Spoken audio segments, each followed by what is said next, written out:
We shall see. They'll get underway in about a half hour in Atlanta. The Mets and the Braves will keep an eye on that. The Phillies' magic number to clinch the division is down to 2. And Vance Worley, who's had himself such a good rookie season, will once again take the baseball here at Citizens Bank Park. And he'll do it with the same kind of personality that we've seen all year long. Composed, determined, and unbelievably confident. Let's take a look at the Cardinals starting lineup. It's brought to you by Xfinity, only from Comcast. Leading it off at shortstop, Rafael Furcal.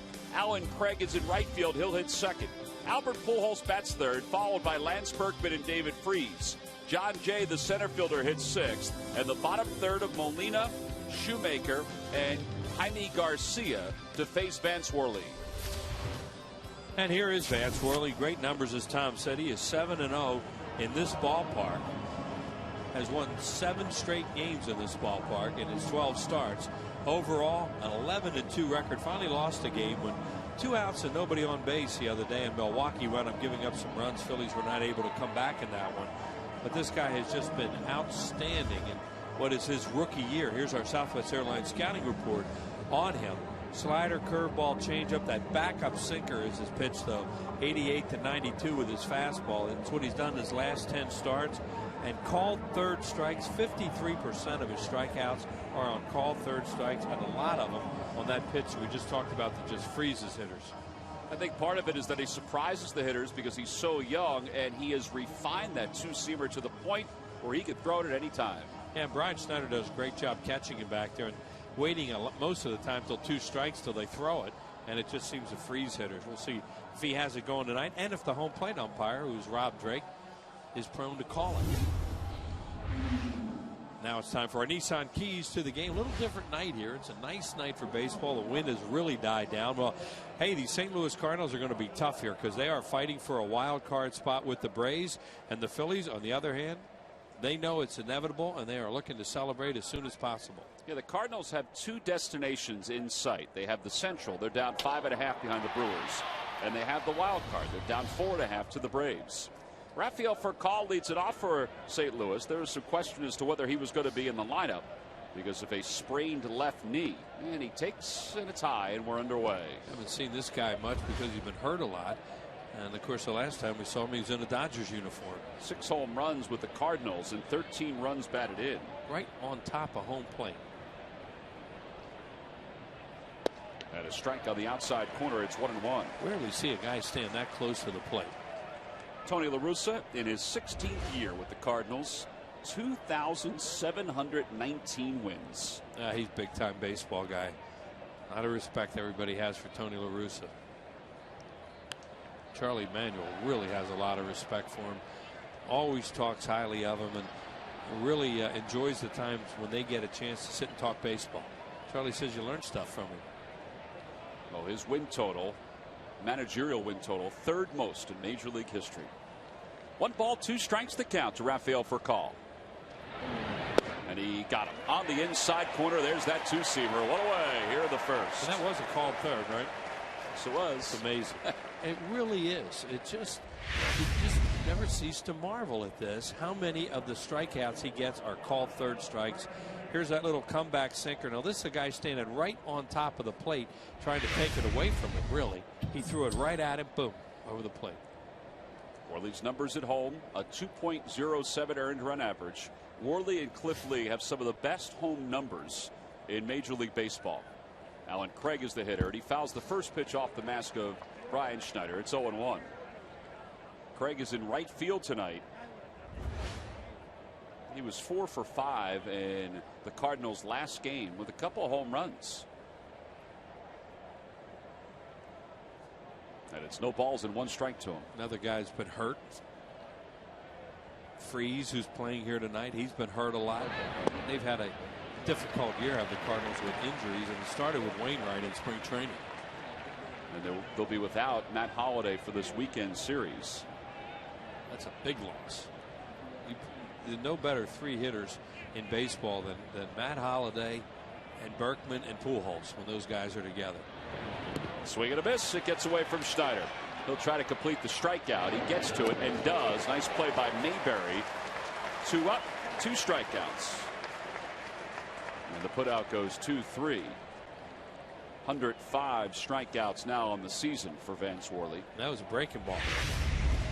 May have been a curveball. It looked a little slow. Ooh, that had some bite to it. You see Brian trying to block it. Luckily, he kept it close enough that he was able to throw him out as Big John stayed on the bag. So 2 outs, and Albert Pujols is the hitter.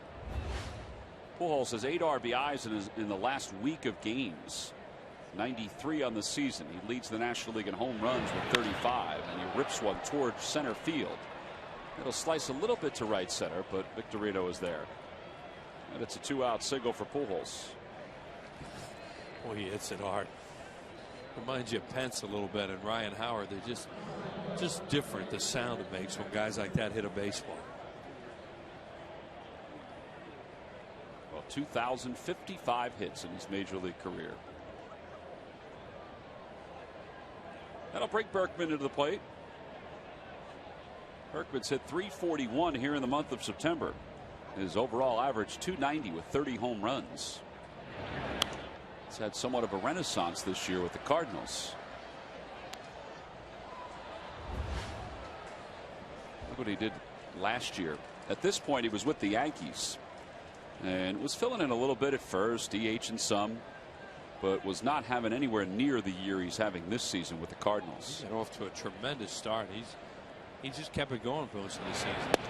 On the inside corner, 0-2. Still hits a lot more home runs left-handed. 26 of the 30 are left-handed, but he's not the out that he used to be right-handed. He can still hurt you.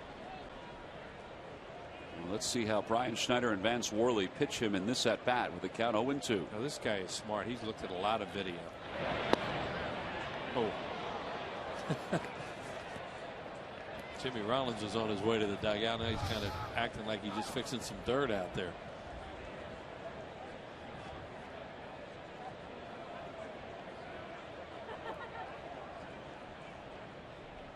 One-two pitch.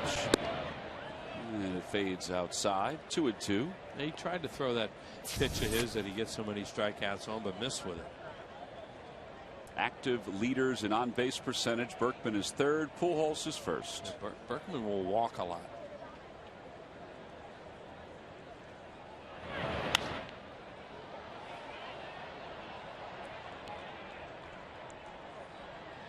Worley in his last start went 6 2/3 as David Freese waits on deck. He allowed 8 hits and 3 runs. Lost that game to the Brewers 3-2. He had some issues with the home plate umpire Jerry Davis. Now, he didn't outwardly say anything about it, but other folks said it for him.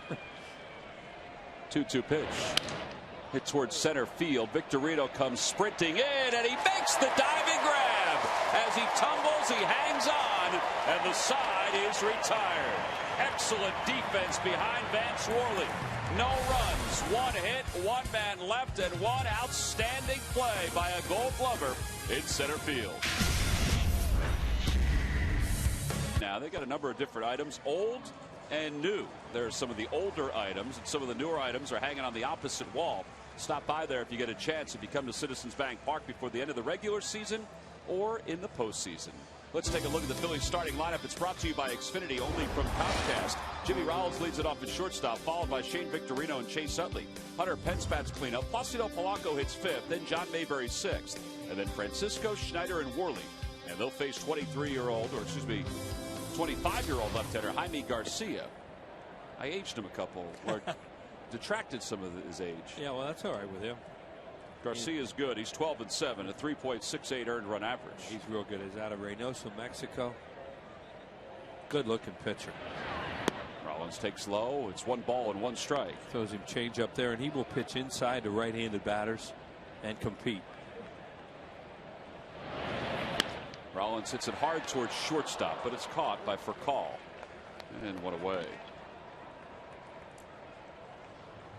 Jaime Garcia this year, as we said, 3.68 earned run average. He has given up a lot of unearned runs, and we'll get to that point in just a moment, and that's one of the reasons why he's just 12-7. Yeah, he started 3 games in his career against the Phillies, and he's 2-0 in those starts with a 0.86 earned run average, and the St. Louis Cardinals have won all 3 of those games. That's our Southwest Airlines scouting report on him, and as we mentioned, he will pitch inside. He has a good changeup and has an idea out there. Phillies pitchers this year have given up 27 unearned runs. That's pretty impressive. Victorino takes on the inside corner. Garcia alone has given up 19 unearned runs. Well, you know, the Phillies have done something really well this year, and that's pitch. And they catch a ball too. To center field, misread for a moment by John Jay, but he's able to rebound. 2 outs.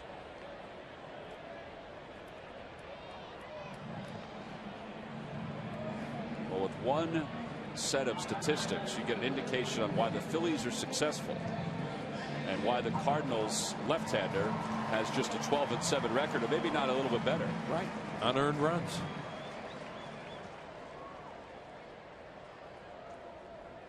Here's Chase Utley playing in his 91st game this year. Last year he played in 115 games. He has 10 home runs, 41 runs batted in. And he takes low, 1 ball and no strikes. Yeah, he was on his way, of course, to playing in a lot more games, and then that ball off his head last week in that Braves game set him back for a week. Michael Martinez, one of the guys who have been filling in for him. Wilson Valdez, Pete Orr, all those guys have seen a lot of playing time with Rollins and Utley out of the lineup. There's John Bowker. They're hoping to get him in the lineup at some point over the next couple of days to give him some ABs. 1-2 the count to Utley.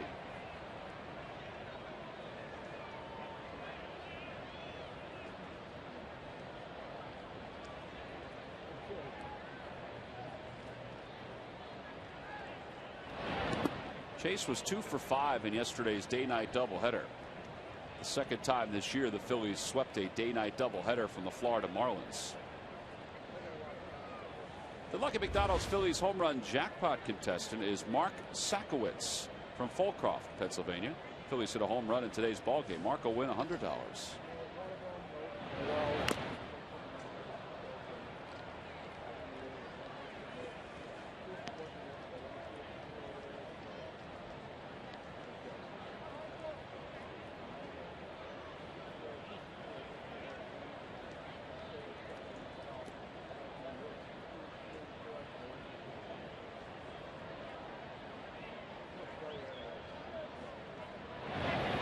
3-2 the count to Utley.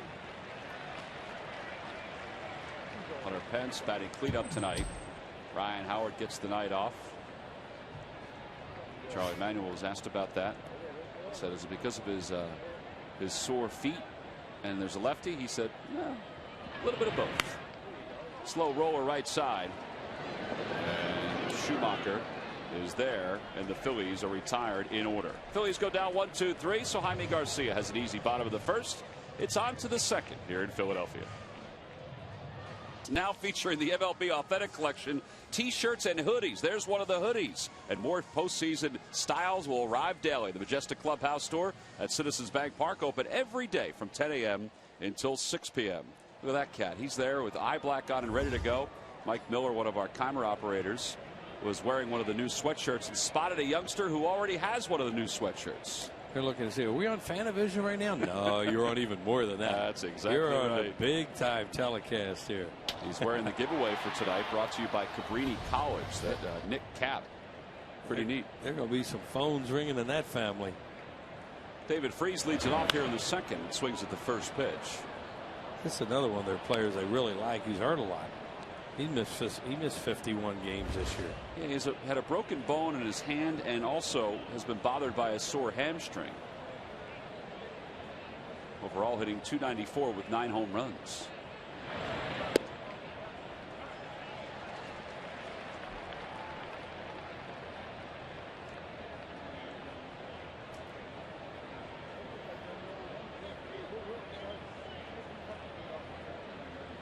Oh, and 2 the count. And a breaking ball, 1 ball, 2 strikes. One of the issues that Vance Worley had in his last outing is that he was allowing the leadoff batter to get aboard. In fact, in 5 of the 7 innings he pitched, the leadoff hitter got aboard for the Brewers, but they didn't score a whole lot of runs. Only 1 until the 7th.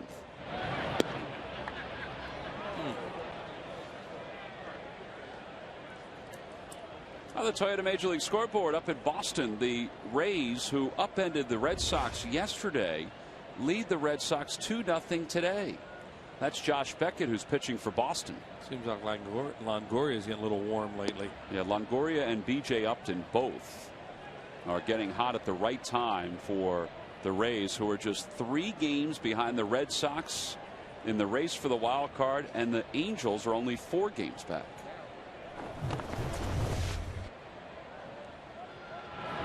Outside, ball 4. Didn't seem that long ago reading stories lamenting that, well, this is the first time in a long time there's not going to be any races in the wild card. You know, everything's decided. And don't look in that rear view mirror too quick. Now in the Phillies case, you can look in the rear view mirror. You might not see who's behind you. They've had an amazing season to open it up the way that they did. John Jay is the batter with a runner at first, and Jay takes inside. John Jay has essentially become the center fielder for the Cardinals ever since Colby Rasmus was traded to the Blue Jays. He's hitting .316 on the road. Runner goes, and ball's fouled away. Sounded like he may have broken his bat. And bringing him a choice. Well, there's a lot of juice in the ballpark tonight, as you would expect. It's Friday night. Comfortable in the mid-60s. It was cloudy for most of the late afternoon here in the Delaware Valley. Nice night for a game. Well, the folks are hoping to do a little celebrating.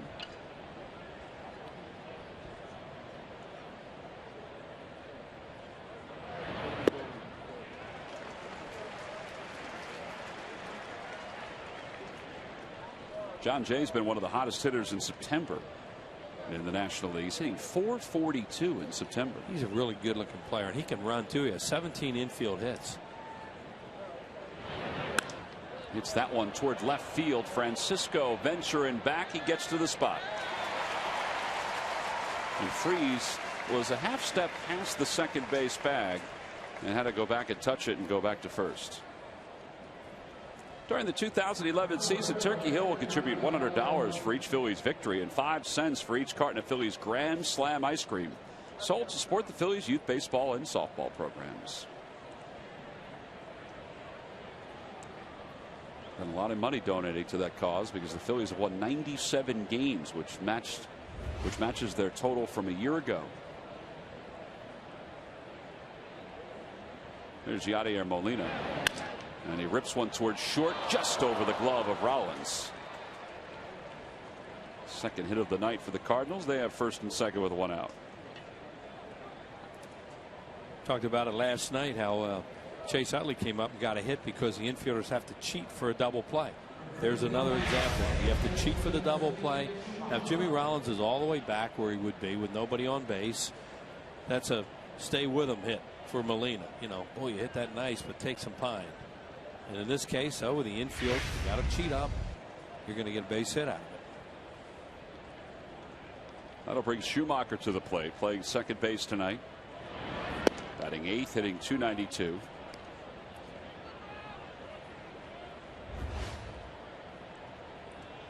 He's been productive with the average since the All-Star break. 0 for his last 6, which has dropped him down under 300 to .292. A lot of similar type players. You know, you're not dealing with guys with a lot of power, but they have some contact hitters, they have doubles hitters, and they have grinded out type hitters too. And you know, that's a little reflection of the way La Russa likes to play.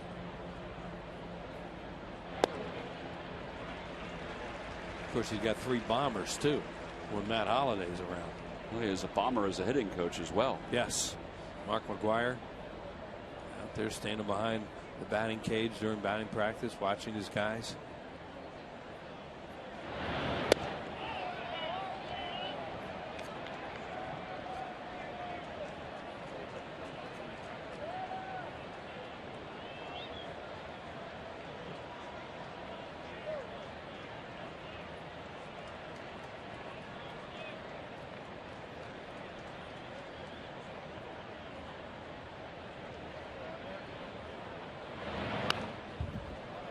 started the runners.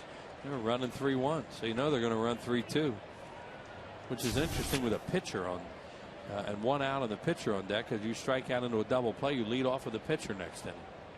Tony La Russa, a lot of times you look at what a good hitting team they are average wise. He will bat his pitcher eighth and a position player ninth.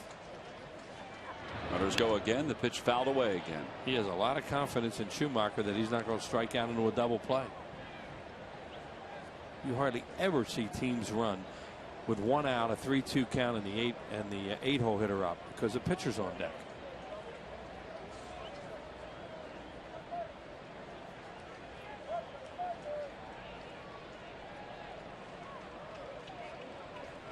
They go again. Pitch is taken inside. Ball 4. Second walk of the inning for Worley.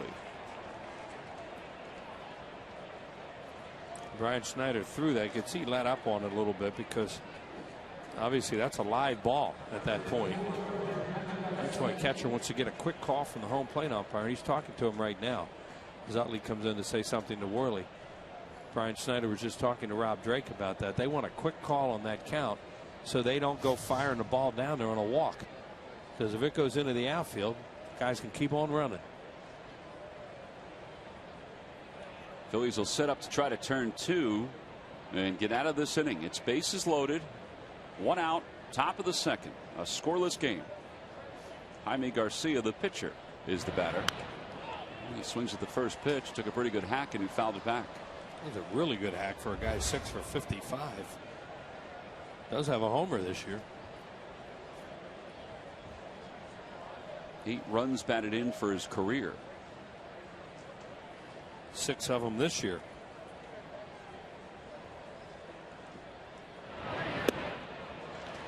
That's a little bit of an equalizer right there. You see him take a hack like he took at a fastball. They wanted to throw something a little bit off speed.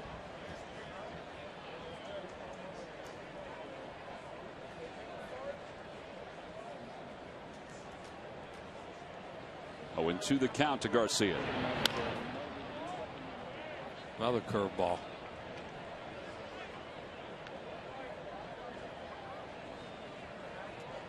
A lot of pitches already for Worley.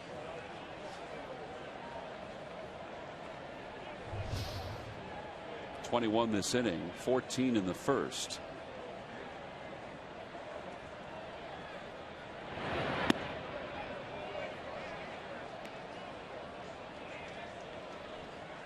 That was a great time to throw that sinker, that comeback sinker that he's been so effective with, but that one didn't move much. He might throw it again. And there it is. Garcia's down looking. Third strikeout. His reaction.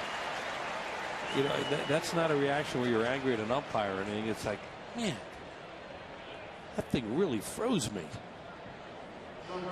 And I even know he throws it. Here it comes. You see it just. Watch him just shake his head like, what am I going to do with that?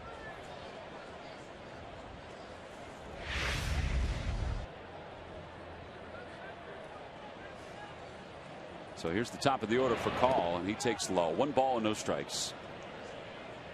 For Call went down looking his first time up.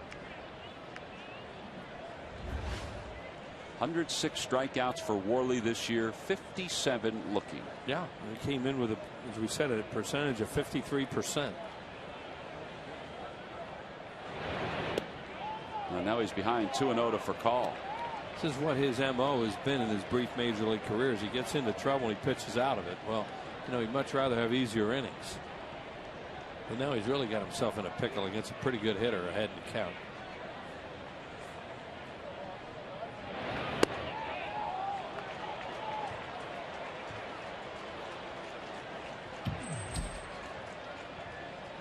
Alan Craig on deck, the number 2 hitter.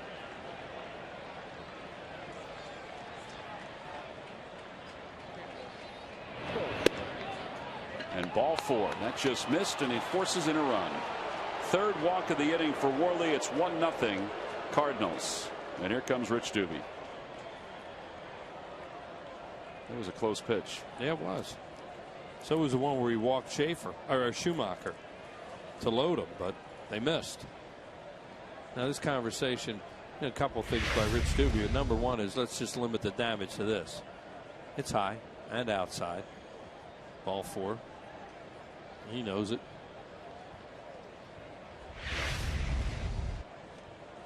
One part of Worley's success over his last handful of starts is the Phillies have scored runs for him. His last 11 starts, and he's 7-1, and the Phillies are 10-1. They've scored 64 runs for him, or excuse me, 74 runs for him. That's an average of nearly 7 runs per game. That can help you win. Now, some of those runs were scored when he was out of the game, but he was working pretty deep into ball games. Now, here's the example we were just talking about, too, Tom, of how he's been able to limit damage in innings, even when he has a tough inning like this, with some walks, as he doesn't give up a big inning for the most part. And that's what he needs to do, is make pitches right here and just have it 1-0. That's a good start. That's what that guy does as well as anybody we've ever seen.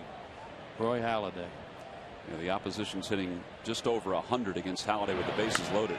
Ground ball back toward the middle. Utley is there, flips to Rollins, and the inning is over. So Worley does limit the damage. He allows a run on a bases loaded walk. The Cardinals leave them loaded.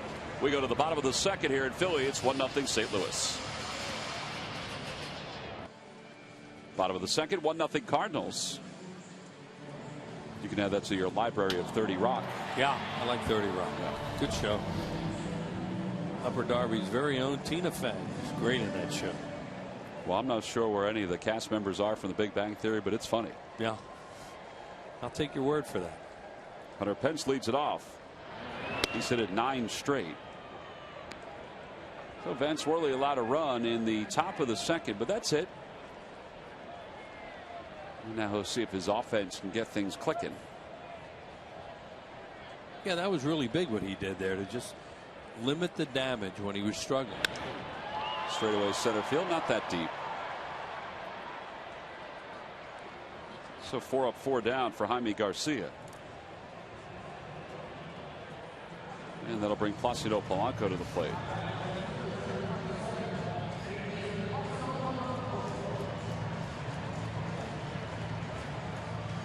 Their generation has seen nothing but winning from this ball club.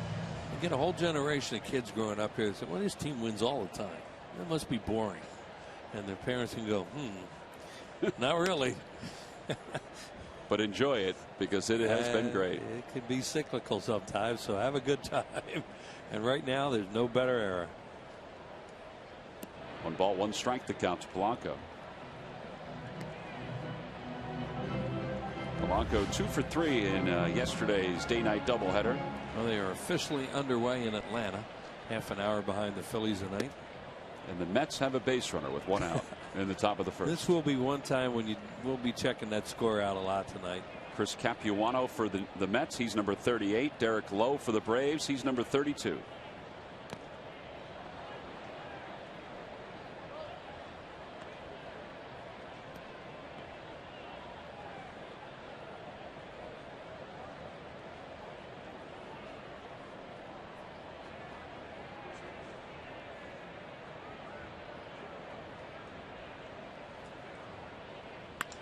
Polanco sends it toward left center field. On the run, John Jay, and he can't get there. Over his head into the wall. Polanco to second, a 1-out double. First hit of the night for the Phillies. It's a good sign for Vance Worley to see somebody like Polanco hit one into the alleyway against Jaime Garcia. Yeah, he really nails this too. Garcia got a pitch up. That was a changeup. And just kind of stayed up and out over the plate. And boy, he nailed it. That John Jay can run out there. Didn't run a real good route at that one. On that one, though. So Polanco is safe at second, safe and secure with New York Life.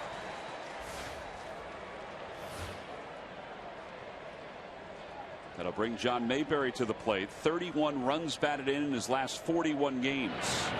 And he takes inside and low, 1-0. Thinking about long balls. Garcia has thrown 14 of them this year. 12 of them to right-handed hitters. Yeah, his batting average against is not that great. You know, the opposition's hitting 278 against him. Line drive down the left field line. It's a fair ball, and the ball game's going to be tied. Mayberry's going to second, an RBI double, his 32nd in his last 42nd ball game, and he contributes once again.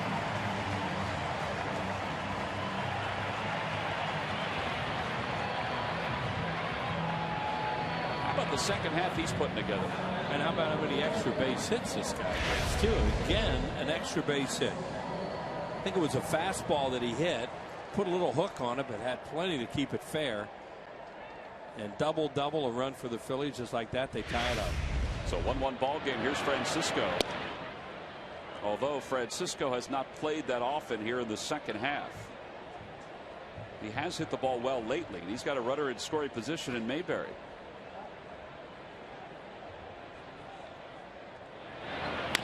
Ground ball left side. It's a fair ball, and it takes a bad hop for Freeze. Boy, it sure did. You're going to charge an error to Freeze, his 11th of the year. That lip at the edge of the infield grass has, well, it's bothered some infielders on the other teams this year. Kind of like the old days with AstroTurf when it hit the cutout. See right there, it hit that lip and then went straight down, and it's just really hard to have reactions that fast. So the Phils are threatening again with one out, runners on first and second, a run across the plate. Brian Schneider's the batter.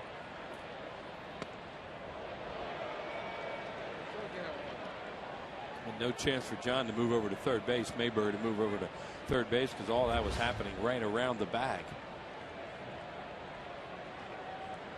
Look at what they've done with him catching. They've won 19 of his last 20 appearances behind the plate, including the game that Kyle Kendrick started yesterday, the day game.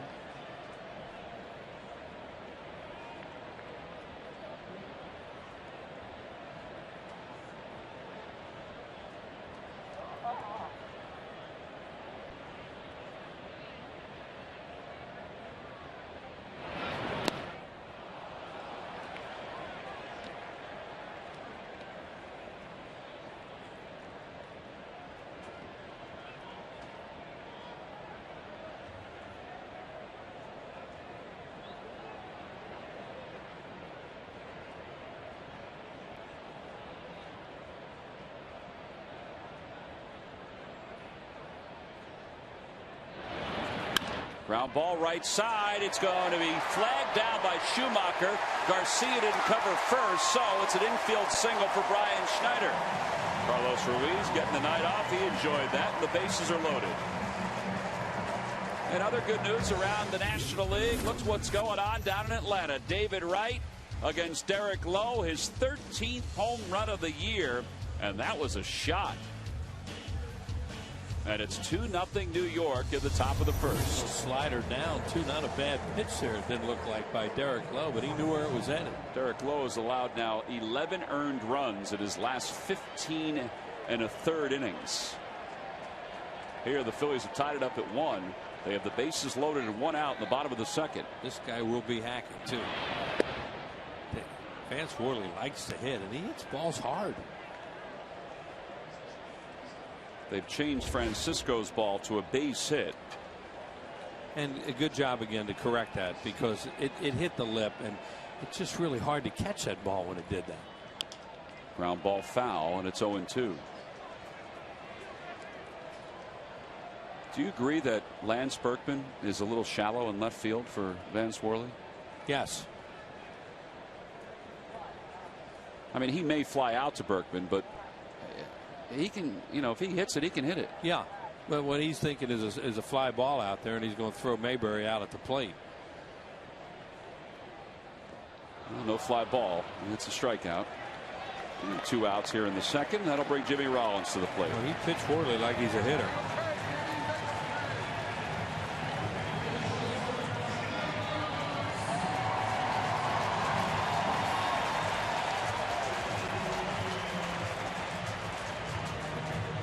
Cardinals had the bases loaded in their half of the second. They got a run.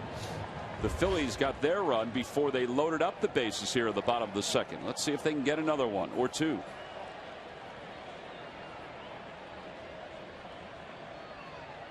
Big curveball outside, 1-0. Yeah, this is the spot where Worley was able to limit the damage in the second inning, and the Phillies are hoping that Garcia doesn't do the same thing here.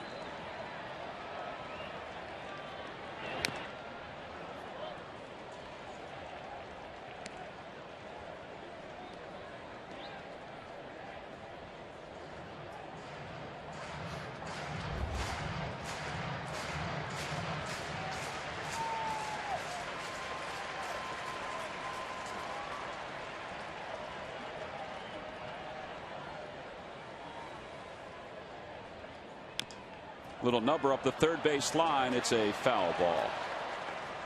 And Jimmy was running really well up the first base line. Well, we've seen him run a long time. That'll keep up. He's going to be able to do that. You know, he said the other day when we talked to him about his first at bat off the DL that he jumped out of the box and he started sprinting up the first base line.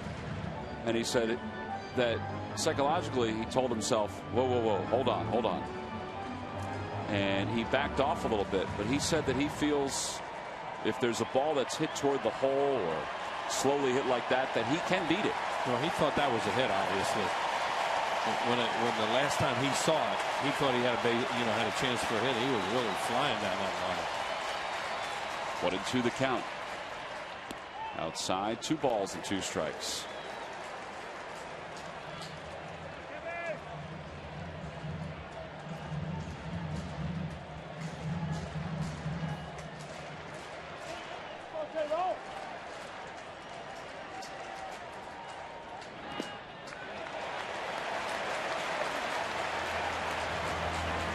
Throwing him a lot of off-speed stuff.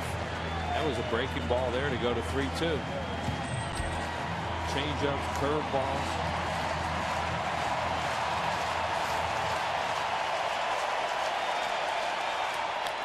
Runners go. Pitches popped up.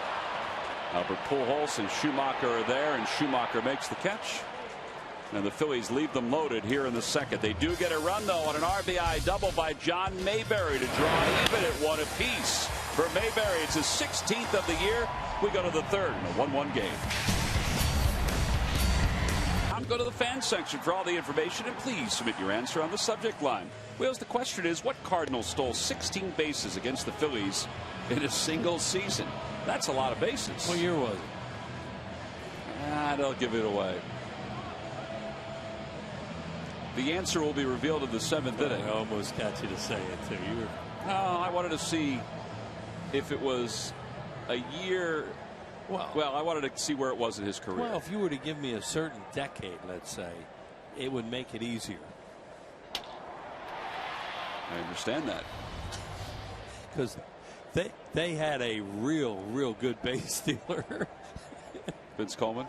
That's one of them, yeah. Albert Pujols leads it off. They had a couple really good base stealers when you throw Vince Coleman in there. Willie McGee? He was good, too.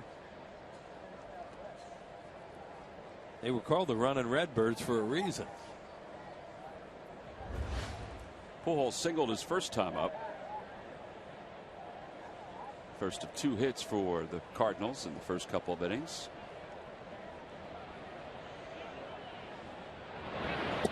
It's odd to see Pujols' batting average under 300.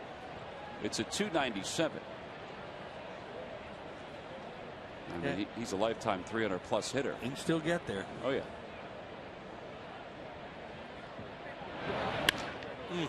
He's got 2 hits tonight.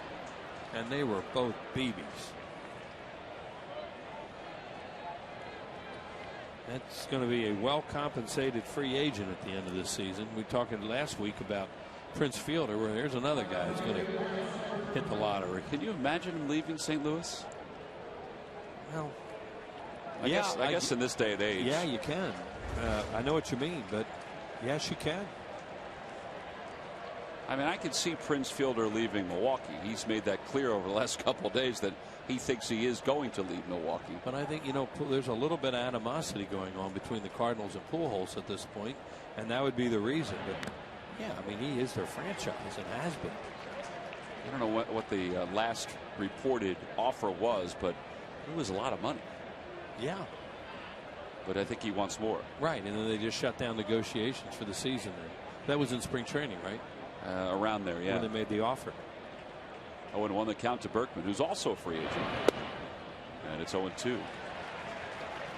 Berkman said a couple days ago that he'd like to stay in St. Louis, but he'd also just like a comfortable offer. I'm kind of paraphrasing, but he said at this point in my career, it's safe to say that if I'm not thrilled with the opportunity out there for me, well, then that'll be it. Hunter Pence gives way to Victorino. Well, let's go back to Atlanta, where Ruben Tejada against Derek Lowe with the bases loaded lines a single to center field, and that brings home 2 more. Duda scored the first run, and then the Mets drew the throw. J.R. Toll drew the throw over to third, but they did get 2 runs across the plate, so they lead it 4-0 as that game is going to the bottom of the first. Good start for New York. Yeah.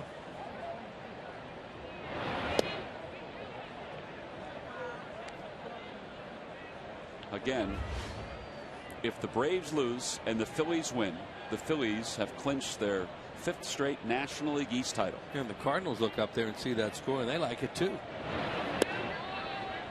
2 balls and no strikes. They don't like Milwaukee beating Cincinnati 4-1.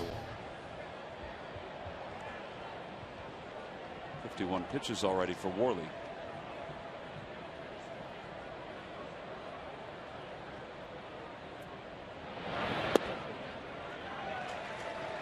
Boy, if the Cardinals make it into the postseason ahead of the Braves, then the potential matchups we've been talking about for the last couple weeks, totally different. Oh yeah. Well, if they make it in ahead of the Braves, they are really going to be a hot team, and they're going to have to accomplish something here this weekend.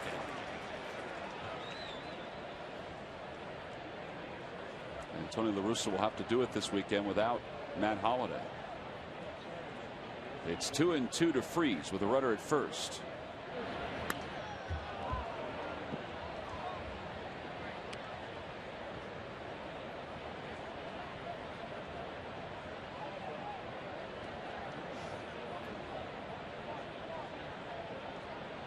Hypothetically, if the Cardinals pass the Braves, then the Phillies will face the Cardinals in the opening round. As it is right now, the Phillies will face the Brewers, because they're tied with the Diamondbacks for the 2nd best record in the National League, and they own the tiebreaker. The Diamondbacks do.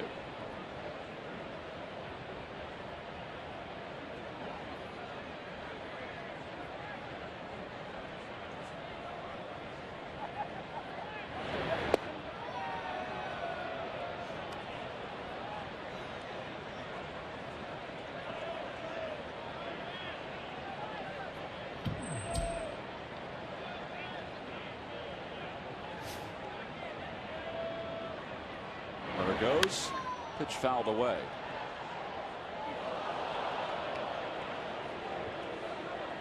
Well, they're going to need some guys out of that bullpen tonight. That pitch count is really climbing at an alarming rate for Worley. One of the reasons is there are a lot of foul balls being hit. 3-2, 1 out. Freeze is ready. Pujols goes, and the pitch fouled away again. This will be the 10th pitch of the at bat coming to Freeze. You can see why they're running in this situation, because they feel he's not going to swing through a pitch. If he does, they have a heck of a shot at a strikeout double play on Albert Pujols running.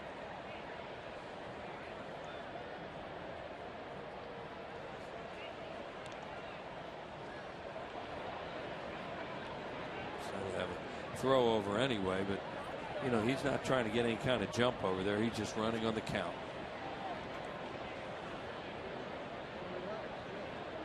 He goes again. Ground ball through the hole on the left side. Pujols around second. He's going to go to third. The throw by Francisco, and it is in time. That's a mistake by Albert Pujols, who throws some dirt at Placido Polanco, who made the tag. They're good buddies. 2 outs here at the top of the third. Yeah, as you said, Tom, that's a mistake. Pujols, even though he's running right there, he's hustling, trying to make something happen. He's not going to get to third base on a base hit to left field unless Francisco makes a poor throw. And he tests him here, but look where he was. He just around second, and a short throw for Ben on the fly got him. Now Ben didn't come charging in. He set himself, but then made a beautiful throw. Yeah, well, he had time too. You know, it's burners have a hard time going first to third on a ball like that when they're running, let alone a guy like Albert. They always say that play is in front of the base runner, so he should know better. Yeah, he's trying to make something happen. 1-1 the count to John Jay. But give Ben credit on that, Francisco, because Pujols is saying, well, he's got to make a good throw to get me, and he does. Now, here he comes. See, he's looking right at him there. He knows, as Tom says, the play's in front of him on the fly, and now Pujols is coming in like a torpedo there, and Polanco has to get out of the way of his buddy.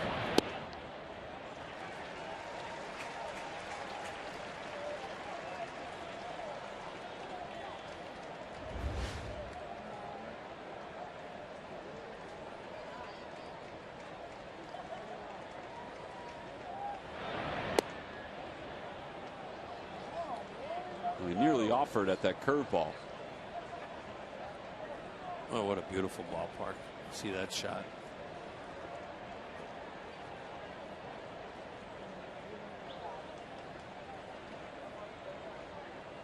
They want to get Mabry to play off the runner at first base now. We got another 3-2 we're going to run. There goes the runner. Ground ball right side. And Chase Utley, who was playing back, has time. Worley throws a lot of pitches to get through the third, but he does get through a scoreless top of the third. No runs, 2 hits, 1 man left. Bottom of the third, 1-1 ball game. Phillies will send 2, 3, and 4 to the plate. Victorino, Utley, and Hunter Pence. Shane trying to get himself back on track. He's 2 for his last 23. He's hitting about $175 here in September. Did not see eye to eye with Rob Drake on that first pitch.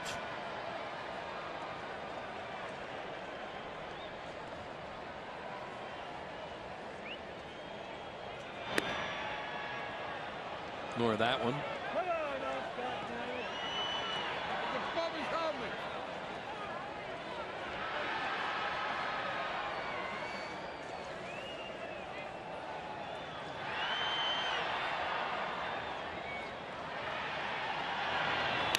Ground ball to third, backhanded by Freese.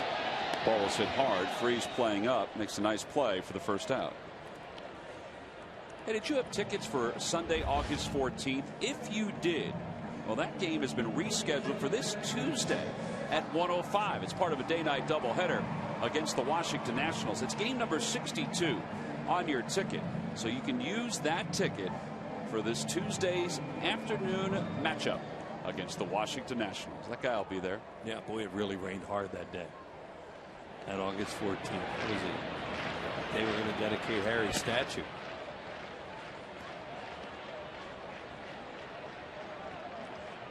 Record-breaking rains in the month of August. August and September. Wow. Utley grounded out to second his first time up. But he has a real green lawn right now. It is really green. Really green.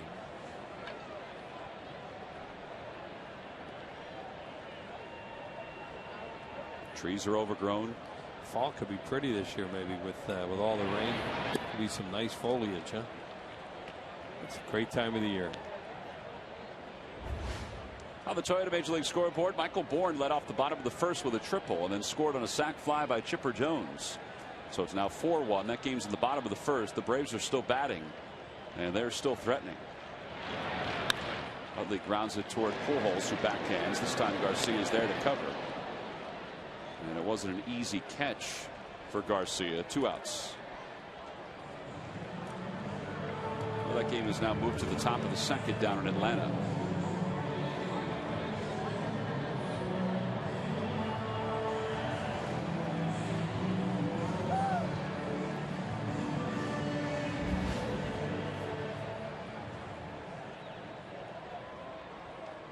Hunter Pence flied out his last time up. Pence keeps climbing in the National League as far as batting average goes. After flying out his last time out, his average has dropped to 310. The thing you notice about him, he doesn't take many offers. He'll get his 1 for 4, and then he has his multi-hit game. So, you get a 1 for 4, your average stays the same, basically. At this time of the year, it just doesn't move. Lines it to left, and Lance Berkman misread it initially, but is able to recover. And it's a 1-2-3, bottom of the third for Jaime Garcia. So 3 in the books.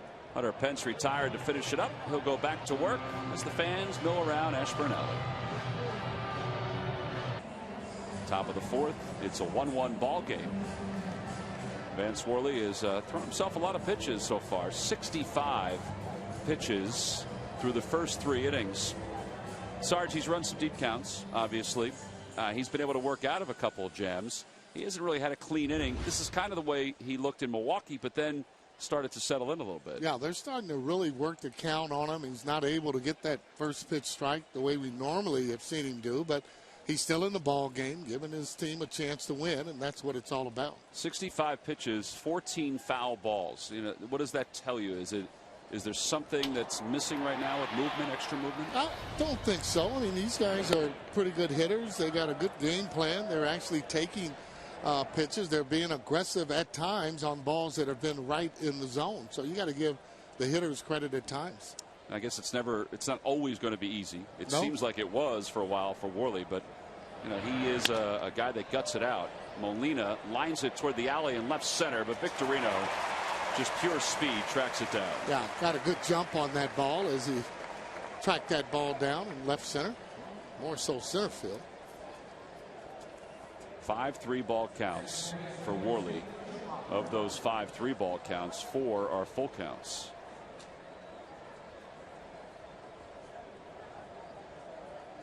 Here's Skip Schumacher.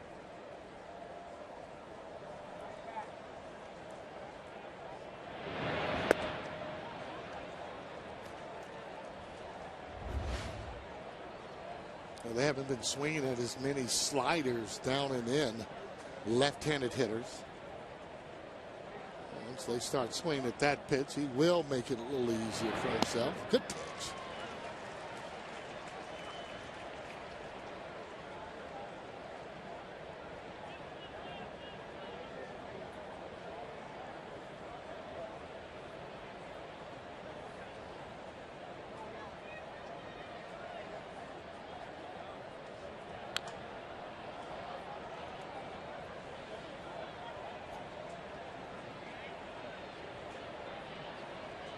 To the count to Schumacher. He walked his last time up. One of 3 walks issued by Worley in the second.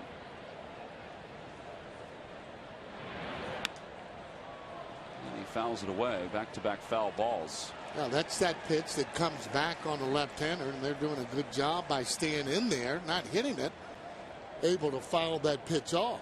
We've seen a lot of hitters over the past take that pitch and take it for strike 3.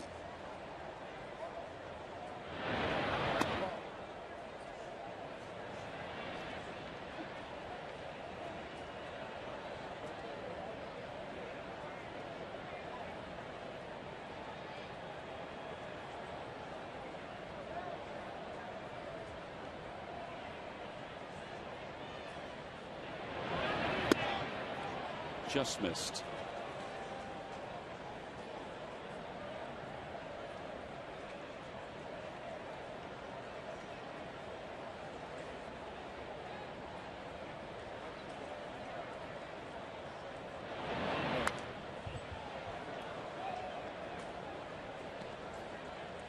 Still got a good fastball, 92.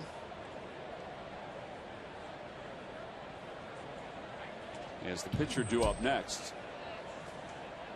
With 1 out, it's 2 balls and 2 strikes to Schumacher.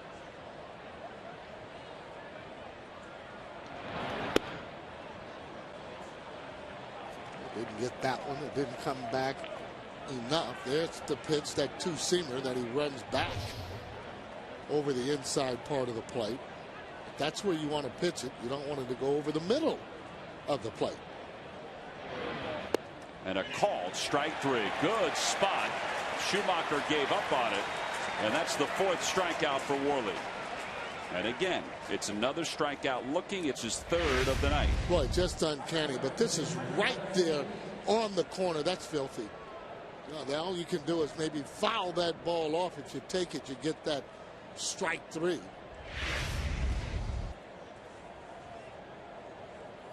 Two outs. Here's Garcia. He went down looking his first time up. Takes outside and high. 1 ball, no strikes. Cardinals scored a run in their half of the second on a bases loaded walk. The Phillies scored one in the bottom of the second on an RBI double by Mayberry.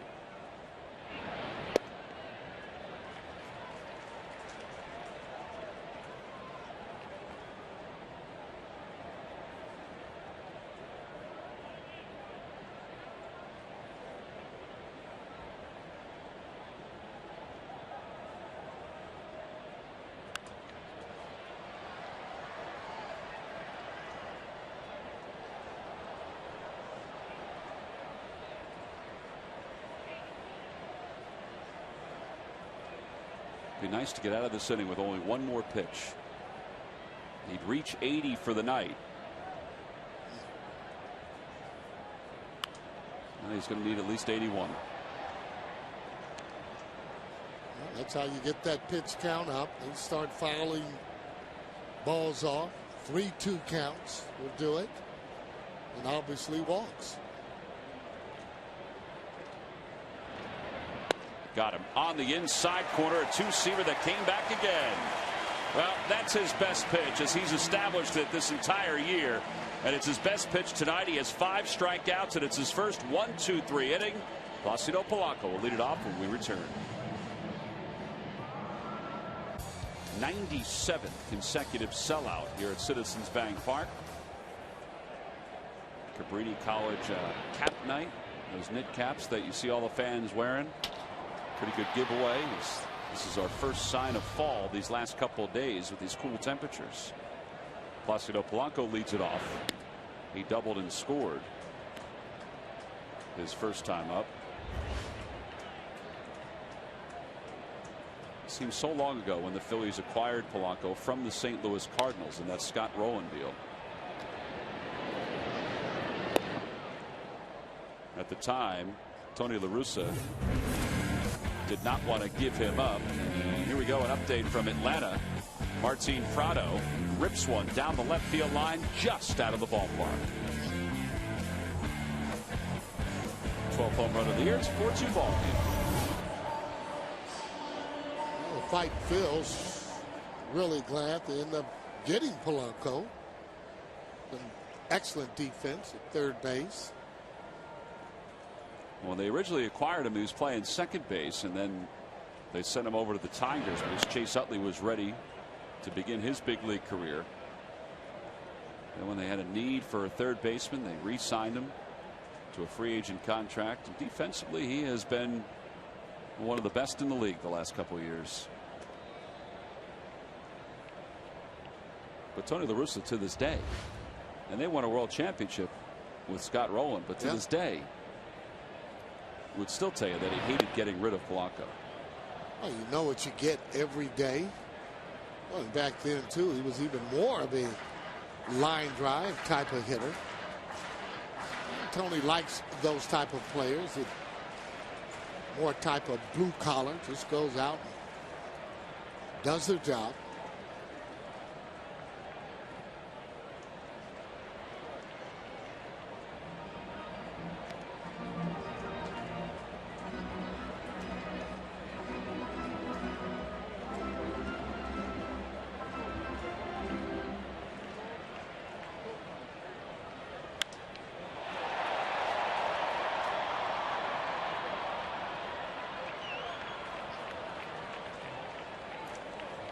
John Mayberry has a big hit tonight, an RBI double. Last night he had a big hit as well, right on through the wings. So take a look at our Coors Light Cold Hard Blast, Sarge. Yeah, boy, that was a line drive and needed it right there at the time.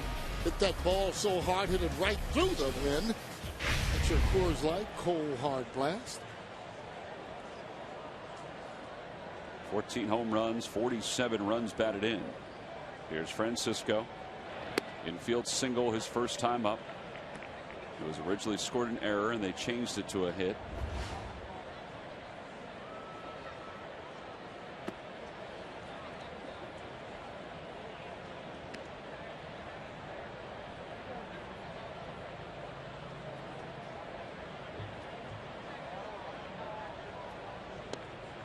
Three pitches and Francisco's down swinging.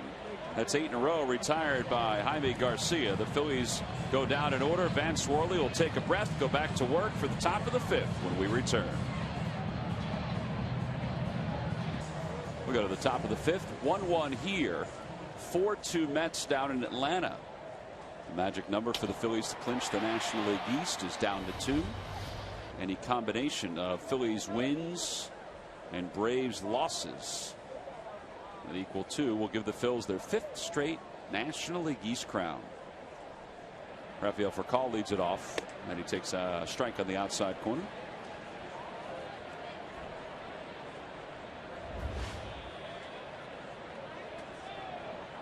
I want to talk about a guy whose career has been derailed recently because of injuries. That's Rafael Furcal. There's no doubt about that. Used to be one of the best shortstop in the league, one of the better leadoff hitters. Excellent speed, good defensively. He's now 33 years old, which isn't really old in this day and age, as he slaps it to third and Polanco still has to hurry. However, because of all the injuries he's had to a variety of muscles and bones, just hasn't been able to stay on the field. Yeah, that's why it makes it difficult too. And guys like him, when they're trying to sign another contract, a lot of times management doesn't know whether or not they're going to be able to get the 3 years out of the players because of the injuries. Tough decisions.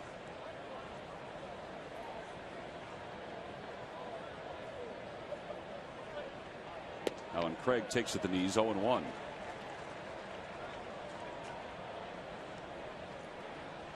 Yeah, there are some contracts that just don't work out. There are others, you know, for guys that are veterans that really do work out. I think the one the Phillies signed Raul Ibanez to has really worked out. Yeah. And this is the 3rd year of a 3-year deal, but that guy, even at 39, is producing. Well, let's face it too. That, I mean, that first year coming in and hitting home runs, driving in runs.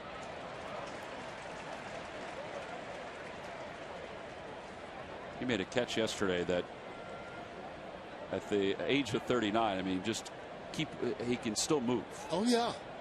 You know, and the key to that is by being able to, you get good jumps, and one of the reasons he plays back a little bit deeper. Polanco from behind the bag, 2 outs.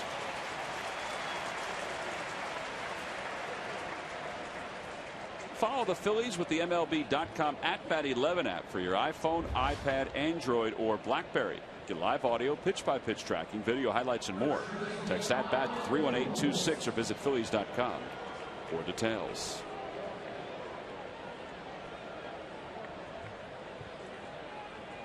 Pujols is a 2 for 2.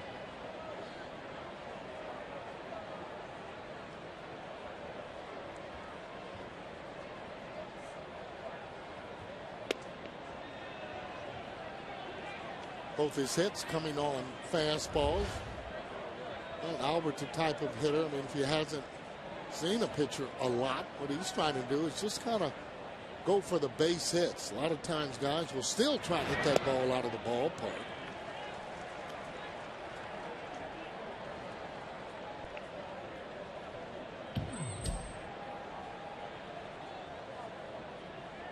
Better the last couple of innings for Worley than the previous 3. He fought that one off for his 3rd hit of the night. Takes a big turn around first. Well, good hitters get jammed. He did get jammed on that. Boy, did he clear his hips, however, on the ball that was inside. That's what makes Albert such really a good hitter, that he uses all parts of the Phil. Look how he clears his hips. That's how you hit an inside pitch. There they go, and that bat will travel right through the zone. That's nice hitting. Pretty good pitch, too, though, by Worley. And give credit, though, to Pujols to get around on that. Well, I mentioned at the beginning of the game that it's odd to see him under 300 with his batting average. He's 3 for 3, and he's right at 300. And he's going to move to second on that base hit by Berkman. Not running as well now. Almost kind of limping a little bit there as he goes into second.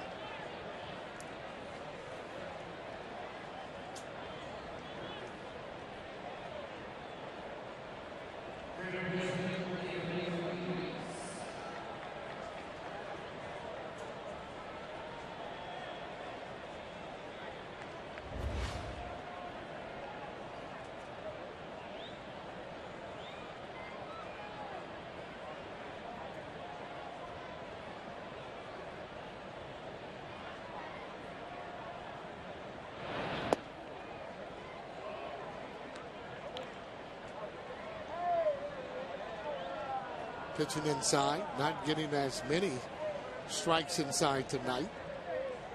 Just off the corner a little.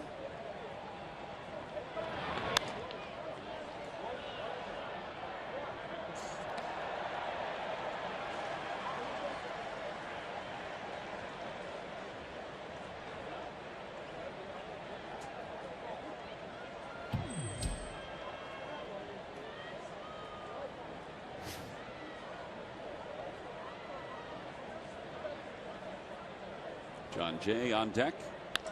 Over to second base. Utley smothers it. Freese was taking a wide trek to first for some reason. And the Cardinals leave a couple here at the top of the fifth. No runs, couple hits, 2 men left. On to the bottom of the fifth in a 1-1 game. There in the third base dugout. Brian Schneider leads it off here in the bottom of the fifth. It'll be Schneider, Worley, and then the top of the order, Jimmy Rollins. 1 ball, 1 strike to count.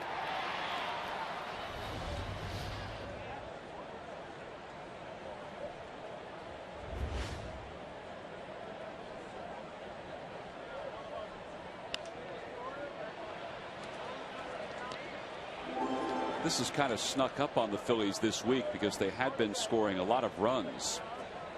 But over their last 7 games, they've scored 3 runs or less in all 7. Now they're 4-3. That's because of their pitching. And they've been getting some timely hits late, like last night when Ryan Howard had the game-winning double the opposite way. But that number, which is in the Phillies' notes today, also gives us a chance to look at what they've done this season when they've scored 3 runs or less. Sarge, does it surprise you that there have been 69 games this year where the Phillies have scored 3 runs or less? Unbelievable. And to have their record the way that it is, I mean, that is hard to believe. Now they're 30-39 when they score 3 runs or less. And I know I looked at that originally and said, man, that's got to be, you got to be better than that. That's the best winning percentage in baseball. Yeah. Well, it's been just one of those years that there hasn't been a lot of offense on any of the teams. You know, guys that normally hit. Ichiro, his average is down. Pujols, same thing. No rhyme or reason for it.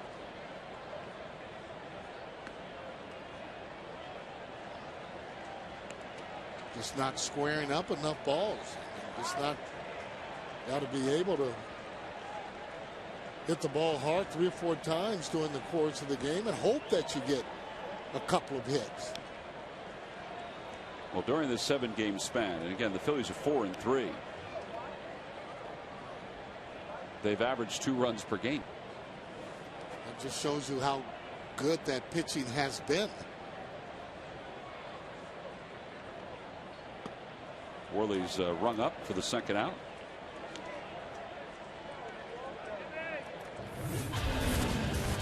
Oh, back down to Atlanta. The Mets have added on Josh Tolley. An RBI single up the middle. And he has driven in 2. Lucas Duda scored from third. Jason Bay scored from second. So it's 6-2 Mets.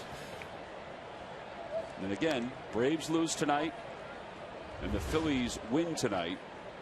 Phillies will officially clinch the National League East. All right. Yeah, and even though you clinch it, still something to play for. They got a record that they're going for wins. Big hop for Freeze. And another 1-2-3 inning for Jaime Garcia. So he's retired 11 in a row. Says he loaded up the bases in the second. We've completed 5 here in Philadelphia. We go to the top of the 6th. It's the Cardinals. It's 1-1 as we go to the top of the 6th. The sold-out Citizens Bank Park. Folks from all around are here to enjoy what they hope is a celebration. A Phillies National League East clinching celebration. Phillies have to get the offense rolling. Vance Worley's been able to gut it out through 5 so far. He starts the top of the 6th with 95 pitches, and there's some stirring going on in the Phillies bullpen. John Jay, Yadier Molina, Skip Schumacher, and it's no balls and 1 strike. Jay's 0 for 2. He's flied to left. He's also grounded to second.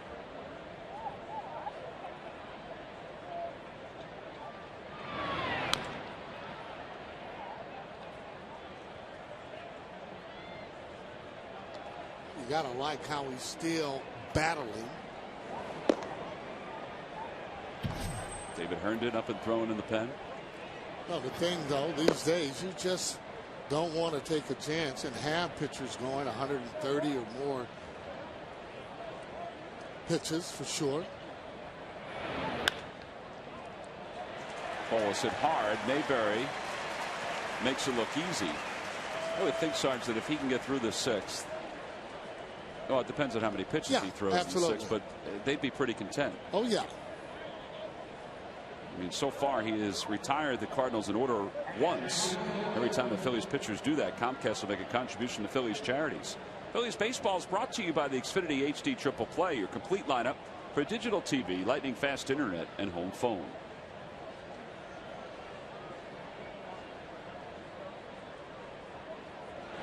I say that, you know, if he works a quick inning, I mean, he could even start the 7th. And Charlie will go on how the guys are hitting him and obviously how many pitches.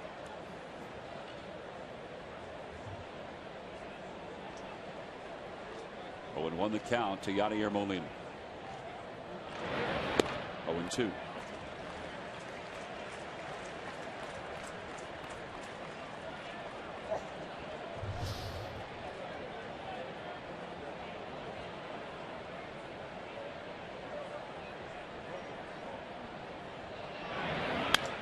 Again, Mayberry. This time it handcuffs him and goes into right field. You see, he tried to almost get in front of that. Looks like if he might have used that backhand, might have had maybe a little bit easier chance to catch that. Well, they'll charge him with an error. And although it was hit hard, it was a play he probably should have made. Yeah, that ball is smoked, though. You can see how he tried to get in front of it. It looked like it almost hit him on his leg there. And that's when you want to almost backhand that ball if you can. It might have been easier for him.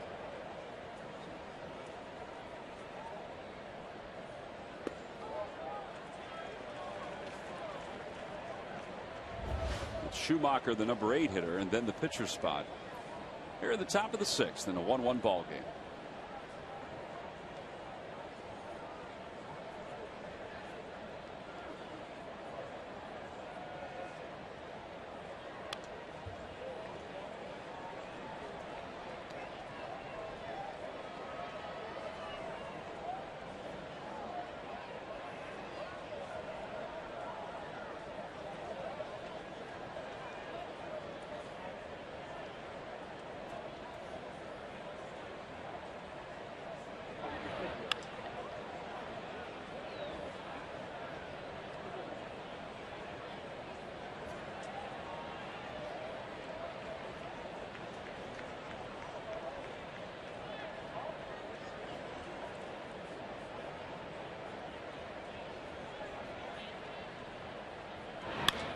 Fly ball, shallow center field.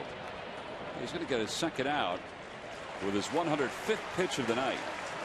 Back to first goes Yadier Molina. And Jaime Garcia will be the batter. That's why it's so important to play that good defense. Pitchers don't have to pitch to extra or throw extra pitches and pitch to extra hitters. Garcia's been struck out twice tonight. And he hits one to the right side, and Utley's there. He gobbles it up. So Worley does allow a base runner here in the sixth, but he leaves one. Even with all the pitches that he's thrown tonight, with all the base runners the Cardinals have had, he has kept this at a 1-1 ball game as we go to the bottom of the sixth. Parade down Broad Street. That will start in Center City.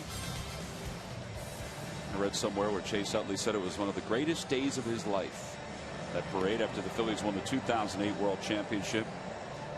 And all the players that were part of that, Utley, Victorino, Rollins, list goes on and on. They want to experience it a second time, if not a third time. Well, they have such a great opportunity because of that pitching staff. But not only that, though, you got a lot of the players that are right there in their prime. J-Row, Utley, Howard.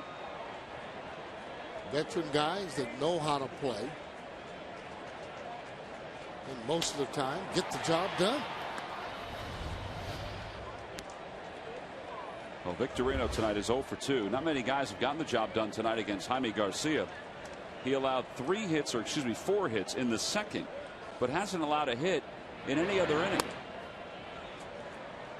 He's retired 11 consecutive batters since Brian Schneider reached on an infield hit back in the second. This should be a pretty good pitch to swing at. I will just go on and take a strike, trying to get a base runner.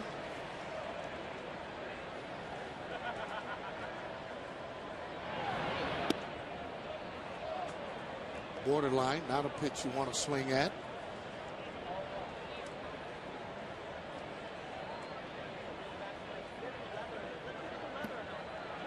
And ball 4. So Victorino draws a walk to lead off the sixth. First base runner since the second. Well, how about this conversation, Sarge? In our Mazda League leaders, we talk about the most division titles since 1969. Because the Phillies have won 4 straight, this will be their 5th. They have 10, which is tied with the Cardinals. Talk about climbing.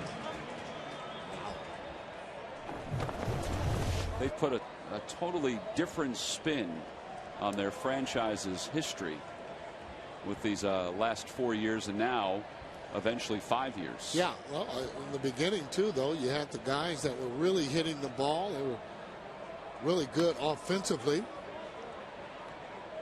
and now they've gone more to the pitching, starting pitching.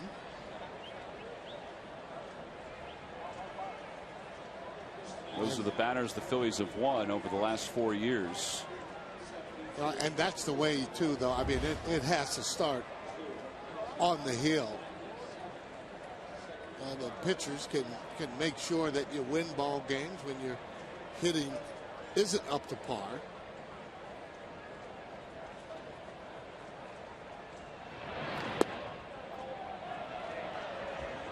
Oh, and 2 the count to Utley. That was a slider from Garcia. Tough pitch. Well, Garcia hasn't been consistent with the break on that slider. Most of the time he's been throwing that pitch in the dirt.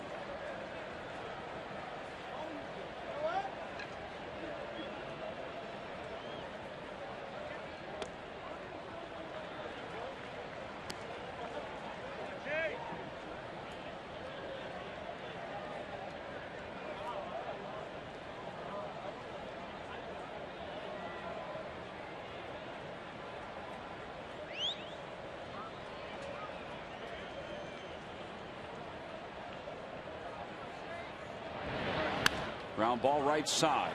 Schumacher will go to second for 1. That's all they'll get. That was a good play to get the lead runner. Well, speaking of the postseason, catch all the action of the 2011 Major League Baseball postseason on Fox and TBS. The excitement begins September 30th with the Division Series on TBS. Legends are born in October. Check your local listing for games, times, and networks.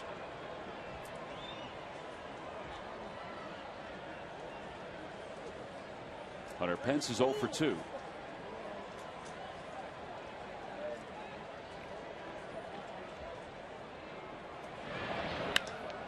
And a fly ball to center field. Playable for John Jay. He was playing way out there. Yeah, you're right, playing no doubles, just missing from really driving that ball maybe in the gap or out of the ballpark.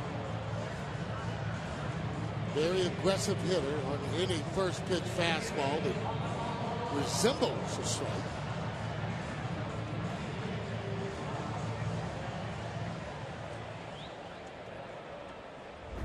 Polanco has one of 2 extra base hits for the Phillies. A double back of the second. That was followed by a double from John Mayberry.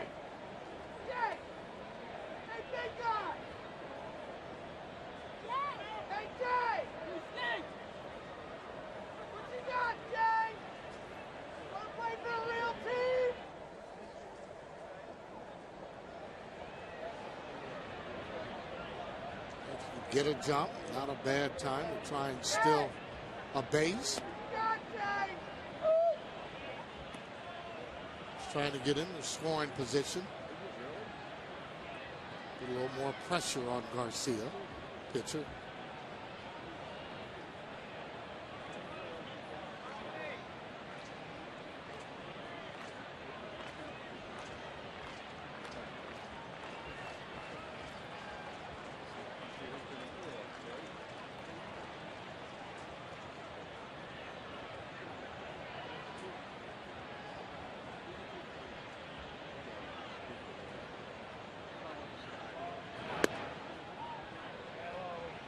All that, and he threw a fastball for a strike.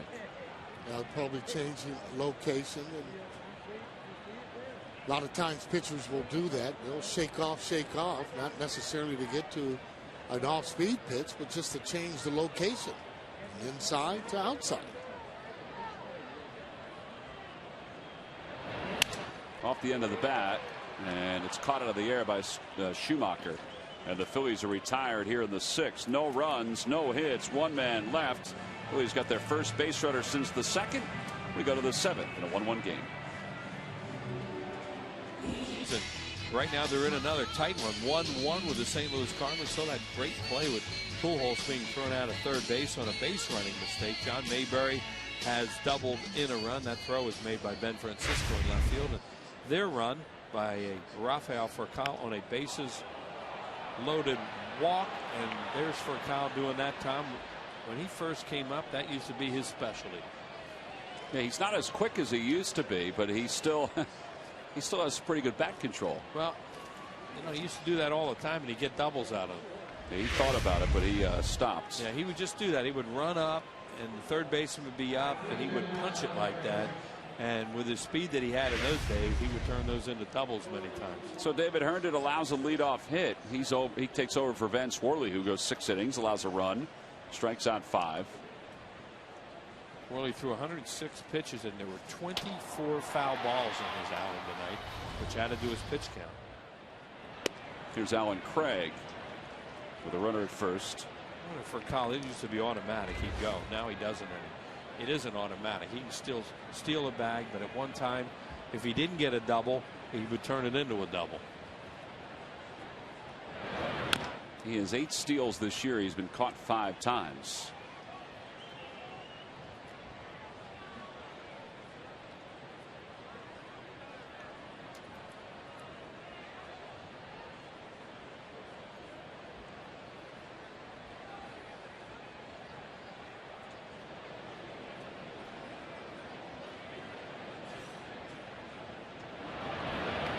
In the dirt, blocked by Schneider. Furcal's already at second.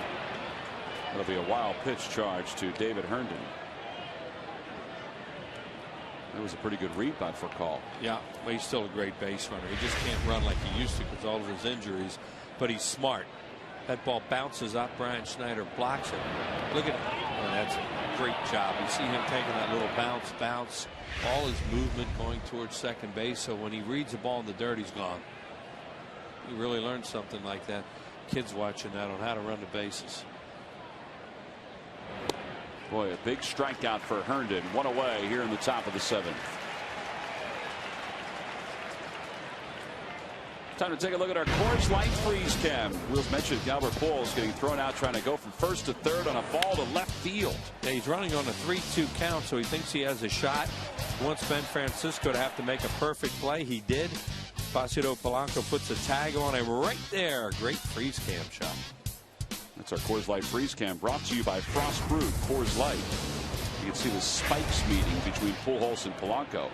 Pujols is 3 for 3. It marks the first time this year that he has hit 300 or better. Have to watch for call now. That's another thing he used to be able to almost do at will. If you didn't get him over, he would steal third. Now, I don't know whether he's going to try it or not, but if you forget about him, he'll go. And Chase Utley is hanging around the bag.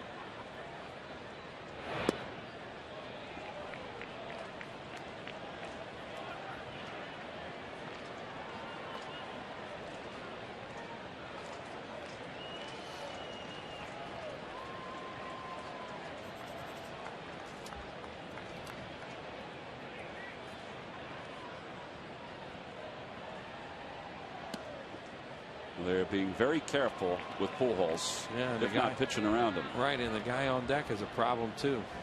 That's what makes the Cardinals so tough at this part of their order.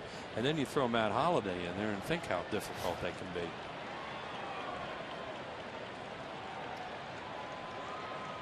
Ball 4. So Herndon was working away from Pujols' bat. He's been on base all 4 times. As Pete Rose used to say, the fish ain't biting. And Albert was very disciplined there.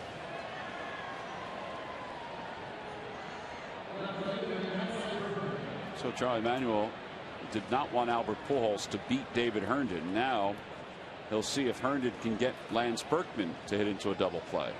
Sinker ball pitcher with a guy that doesn't run all that well.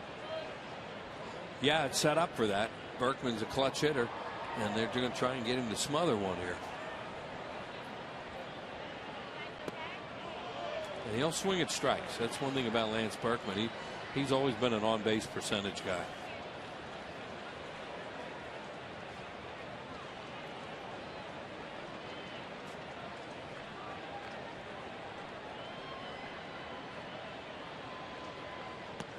Off the glove of Schneider. That'll be the second wild pitch of the inning.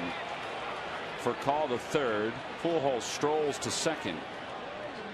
Second and third, 1 out. Oh, down in Atlanta. Looks like the Mets are handing an opportunity to the Phillies. David Wright, his second home run of the night. This was a 3-run shot. He had a 2-run shot earlier. What a night for David Wright. Those balls are even out of Citi Field. Now they're going to walk Lance Berkman intentionally to load up the bases. Terry Collins, the Mets manager, I don't know if anybody saw the recap of his press conference yesterday, but he basically said in his post-game press conference that his team, his coaches, himself, they have folded the tents. Well, whatever he said, who knows if it inspired them, but they lead at 9-2 tonight in the top of the 4th. Yeah, that's trying to challenge somebody. That's one way to do it. As David Freese coming up has hit into 14 double plays as the Cardinals hit into a lot of double plays. Pujols has hit into 29. They're on pace to set a major league record for double plays. It's amazing. Matt Holliday's hit into 21. Molina 19. Ryan Terrio, an infielder, 18. Right. You don't hear conversations about teams hitting into major league record double plays. Well, they're running away with that stat. Look at the average is 104 in the league, and they're 159. It's amazing. Nobody's going to catch them. Nor would you want to. No. Let's see if they can get to 160 here. Well, I'm sure it's on their mind, because when you hit that many double plays, you think, well, one's right around the corner. Well, he's got a runner at third. That's for call. Pujols at second. Berkman at first. Amazing. Ground ball to shortstop Rollins to second for one. It's number 160 on the season, and it couldn't have come at a better time for David Herndon. 6-4-3 double play. The Cardinals get the bases loaded and cannot score. So here we go. Rollins to Utley and back over to John Mayberry. And you can switch the numbers as we go to the bottom of the seventh. Single season. I don't know, but I'm going to go Lou Brock. How can you not go Lou Brock with the Cardinals? You are correct. Lou Brock in 1974 was 35 years old. And that year he broke Maury Will's 12-year-old record for steals in a season. He had 118 in 74. Ted Sizemore hitting number 2 behind him a lot, and did a great job letting him run. Log back on to Phillies.com to find out if you're the winner of Phillies prize pack. Thanks for playing Dodge Stump the Fans. And a new life for John Mayberry. Watching that play, it just didn't seem like Pujols was going to get there to get in a good position to make that catch. That is such a difficult play for the first baseman or third baseman, because it's going to drift back, and he really didn't play it coming back enough. See, right here, he actually gets to the ball, but he didn't judge it correctly. And you know, those are not hard, or those are not easy plays to make. And the guys that make them look, Mike Schmidt was unbelievable on that play down the third baseline, the way he would catch those balls over his shoulder like that. Ryan Howard's made him a couple catches down the first baseline. He's had a couple circus catches. There's Antonio Bastardo warming up for the eighth. There's a guy they need to get going. Herndon got out of that jam. 2-2 the count to Mayberry. You look at Vance Worley's outing tonight, and you know, he has these kind of games that you look up and they have a lot of base runners, and then they don't score a lot. He can get out of stuff, makes pitches. Mets have tacked on another one. It's 10-2 in the top of the fourth. The Cardinals see that too, and they want to win this game. Right, because if the Mets do hang on and win that one, and they're comfortably up by 8, the Cardinals, if they won this one, would be within 3.5 of the wild card. Right.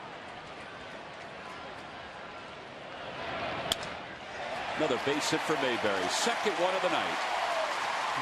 He'll give up a bat for a hit there, and he'll lead off the 7th with a single. You know, the Phillies are scoreboard watching right now, and you know, this just does not have the drama that it's had other years when you're right down in the last couple games. But you know, you can get a little juice all of a sudden, think about winning this game, and look out there and see that score and think, well, that's a long way for the Braves to come back.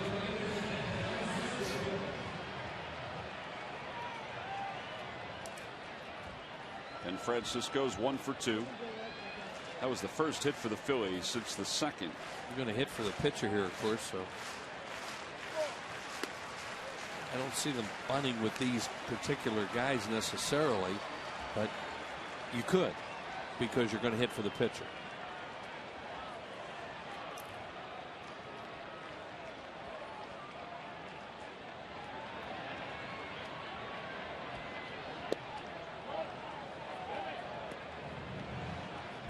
You might think about it with Schneider, even if there's an out, because it's a left, and then you're dealing with a 2-out, trying to get a 2-out hit.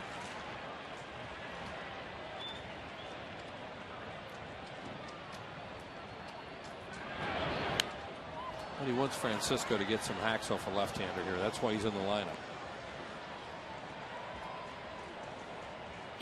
There's Brian Schneider. You could conceivably see Charlie Manuel pinch hit Schneider for Ruiz. Well, I was just going to say that's another thing you could do too if you want to go that route. They do not have a pitcher up in the bullpen, and they have plenty of potentials. Like these teams the Phillies have been playing lately, they are just loaded with extra players. They have 2 lefties in Rhodes and Zipchinski. And a lot of right-handers. 1 ball, 2 strikes to Francisco.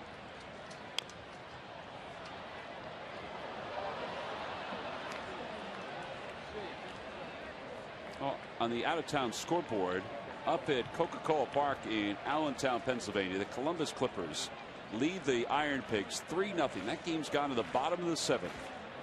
Ryan Edel started that ball game for the Iron Pigs. A win by Columbus, and they'll advance to play the PCL champion in a 1-game championship. And for the 2nd straight year, Columbus would win the Governor's Cup championship. AAA club of the Indians. 2 balls, 2 strikes the count to Francisco. Nobody out, bottom of the 7th. Phillies have a base runner. Another ground ball foul. Notice how much this guy pitches inside. We mentioned that in the scouting report on him. He throws sliders and cutters in, and then he has a really good changeup that he tries to go away, and he'll throw a curveball too. That's why he's so effective. A left-hander that uses both sides of the plate like this has a real good chance to be a good pitcher, especially with this kind of stuff.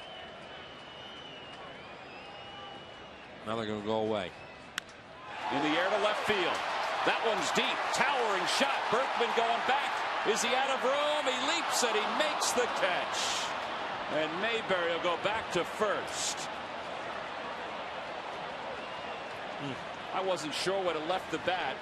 As Berkman was venturing back, you got the feeling that it might carry out of the yard and into the flower bed. Yeah. But it just didn't have enough. Looked like it had a chance. As you said, Tom, it was hit so high, though. They went away with a fastball.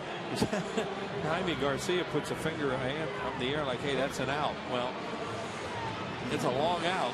He was right, but it went deep.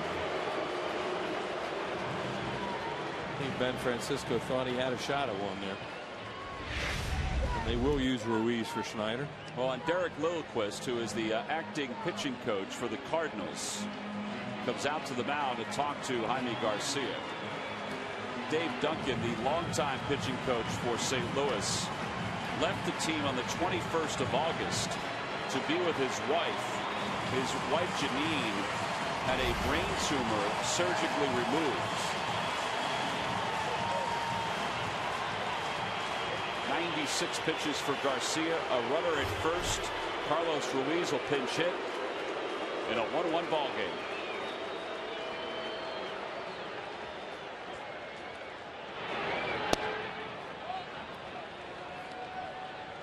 Mayberry is a guy who can steal a bag, but you know, he's certainly, well, I don't think he'd be on his own.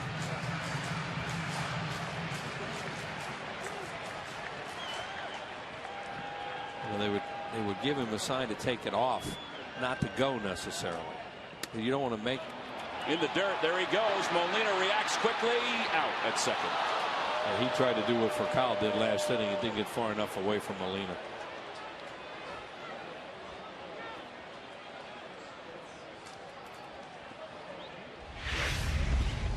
See right here, and Molina with a gun. He does a tremendous job blocking that. Mayberry saw that big hop that it took. Figured he was going to bounce away from him. It didn't. And then he guns him down. And that is not a caught stealing. Just to put out 2-4. Right.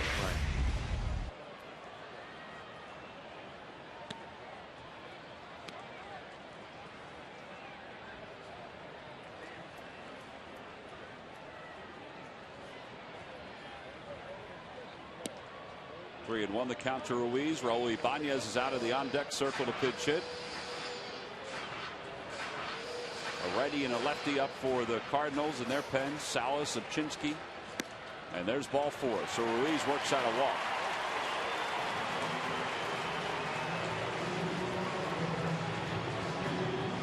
It will be Ibanez.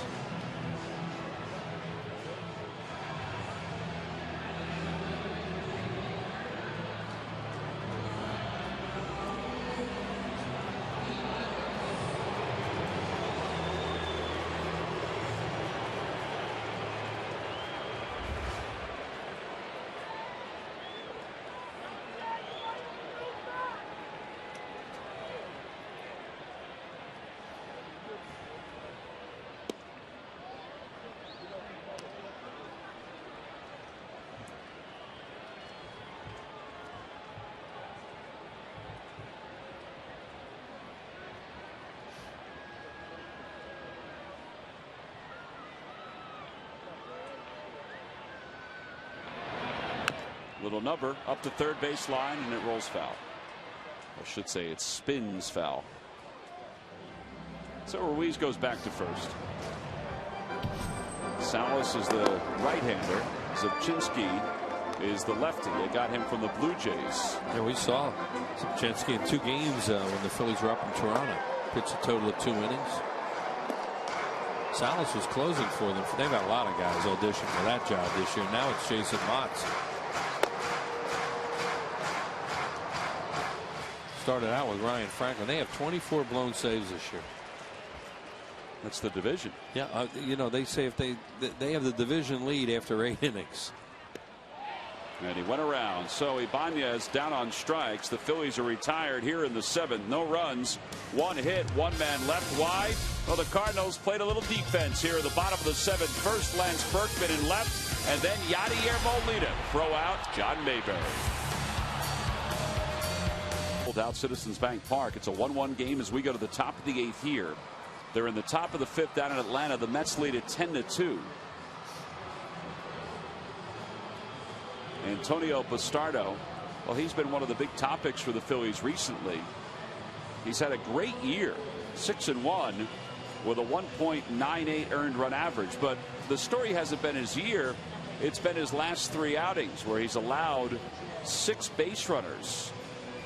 Couple walks, couple hits, and he just hasn't been Antonio Bastardo that we were used to this year. Looked like Jimmy Rollins trying to give him a little pep talk. Well, they thought they were going to go left, right, left against him, but now they're going to hit for Jay. Ryan Theriot will pinch hit. Terrio's 0 for his last 9.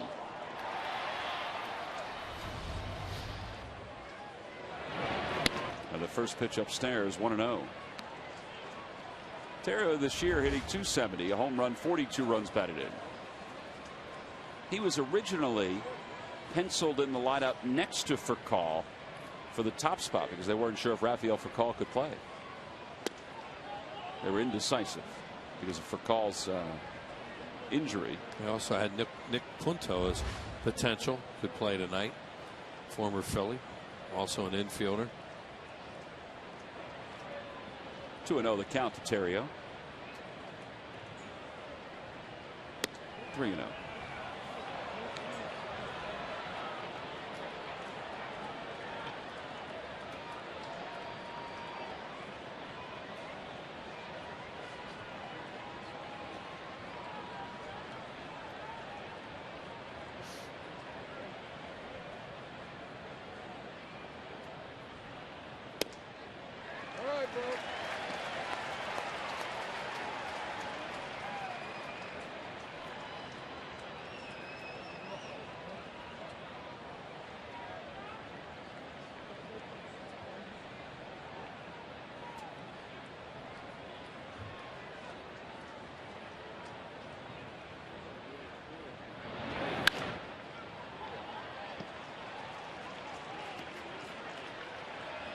Three and 2 the count to Theriot.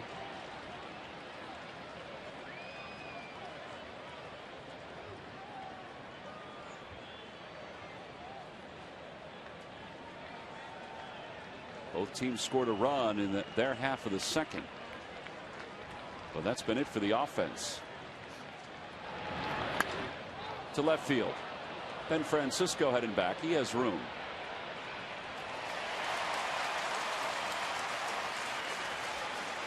Well, these lucky fans are tonight's Citizens 7. They will each receive a prize pack courtesy of Citizens Bank. Citizens Bank with the most 7-day branches in the Philadelphia area. To find a branch near you, visit citizensbank.com. Yadier Molina. He's been on base twice today. A single his first time up. Reached on an error his last time to the plate. Swing and a miss. Now that's a good slider. Yeah, and he did a good job coming and getting Theriot, even though he hit that ball pretty well, got it in on him enough. But he fell behind, what, 3-1 to him. He came back and got him out. Guarding the line with Polanco now. Third base with Molina, right-hand hitter up. They're also going to keep Mayberry over near the line, which leads you to believe they think this guy can slap one that way. Normally you don't have both guys on the line. because there's more of a tendency one way or the other with a hitter. Well, that's what happened. Is last time Molina did slap it the other way. Now it was off the line a little bit and off the glove of Mayberry. Well, that's why they have them both over there. The 0-2 pitch and a slider. Good pitch, but it just missed. That's always a personal philosophy of a club on guarding the lines late in the innings. Felipe Alou, when he managed, he no matter who was up, he put both guys on the line. But see, that's unusual to see them both over there like that, here and here.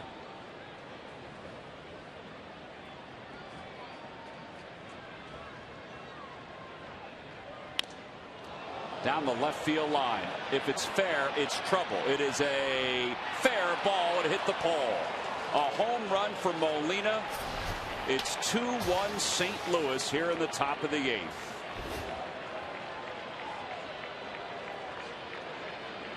That's the 10th hit of the season for Molina against the Phillies. Yeah, that pitch was down and in, and that just begs a guy to drop the head on it. And he was able to keep it fair enough to hit the pole. I knew it was deep enough. See where the pitch is, he wants to get it way in, and it's in, but not enough. And he just drops a bat head on it and keeps it fair.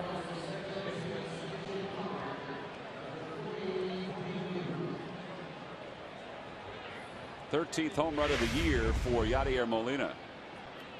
I knew the Cardinals are going to come in here and really battle the Phillies in this series because they have a lot at stake right now. And they have a good team, but their bullpen has just killed them this year. Here's Tony Cruz to pinch hit. They'll appeal first and safe, says the first base umpire. Boy, Chase Utley just put both hands on his head. He's the one that went in to tell Antonio Bastardo. I think Chase saw something. Let's take a look. Did he miss his first? No, he went right on it. Yeah, he stepped on it. He's looking over there. What he thought he missed it. Bruce Streckman's the first base umpire. Swing and a miss, 0-1. I've ever seen a guy called out for missing a bag on a home run. Sometimes you remember when Mark McGwire hit one of those big ones, he missed first, went back and touched it.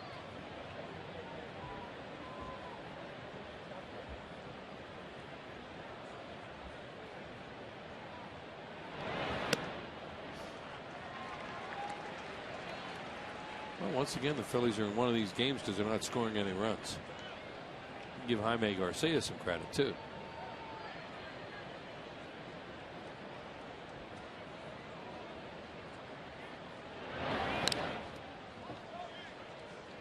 That ball, I think, got a piece of Carlos Ruiz's throwing arm. Powerade Ion 4. Focus, hustle, hydrate, believe.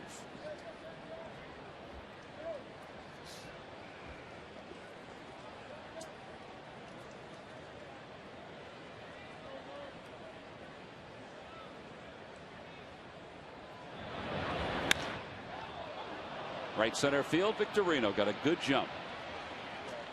2 outs. Bottom of the 8th inning, the Phillies will send the top of the order up against the Cardinals bullpen. We know it's the Cardinals bullpen because Shane Robinson has been introduced as the pinch hitter for the Cardinals.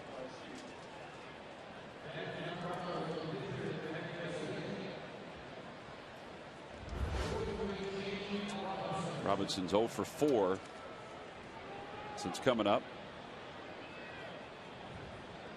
You know, every team puts together notes on all of their players, you know, hitters and pitchers. Well, the last 2 guys that have been introduced by the Cardinals, you know, they're not in the notes. Like the notes about different feats that a player has during the course of the season. They run out of room? They might have.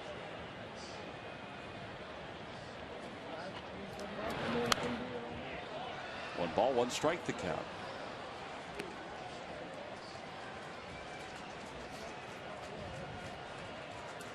Robinson's not as tiny as Altuve from the Astros, but he's built more like he would be a middle infielder than anything else.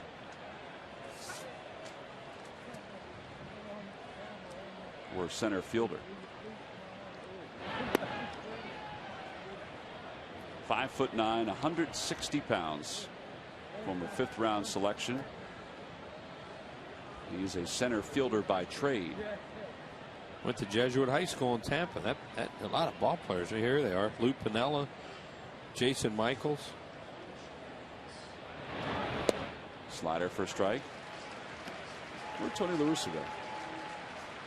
Isn't he from Tampa? He's from Tampa, but yeah, he didn't go to that high school, I guess.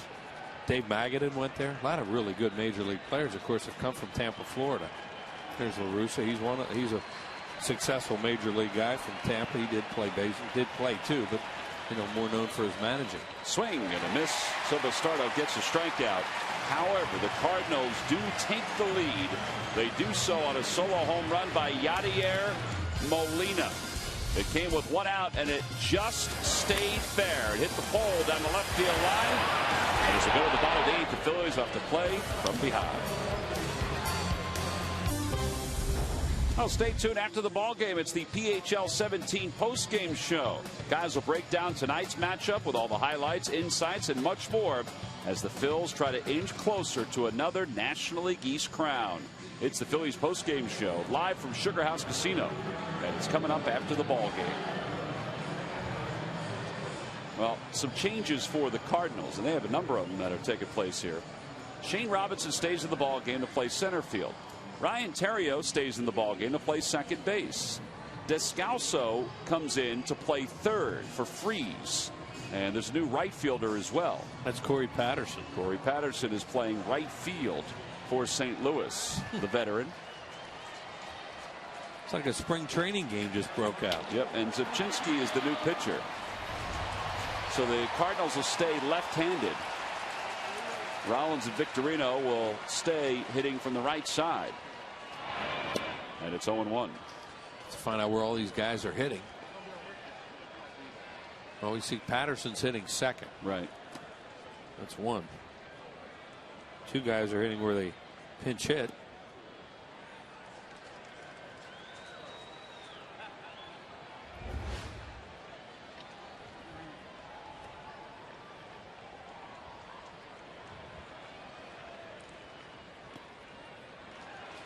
Jaime Garcia leaves the ball game, but is the pitcher of record on the winning side. Van Sworley started for the Phillies, won 6 innings. He will not fare in the decision. Nick Punto is trying to call the bullpen. The bullpen's not answering. Ground ball toward third, a foul ball. 2-2. There's Nicky. I think somebody's finally answered. He said, "Hey, Mick, how are you? What, I got the wrong pen?" Octavio Dotel is warming up in the bullpen.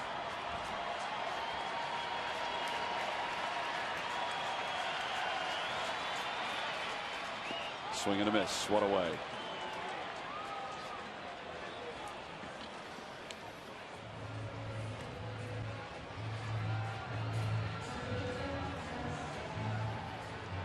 One phone goes to the bullpen, the other one goes to the press box. Breaking ball here on 2-2. Buried a breaking ball to Jimmy Rollins, and he chased it.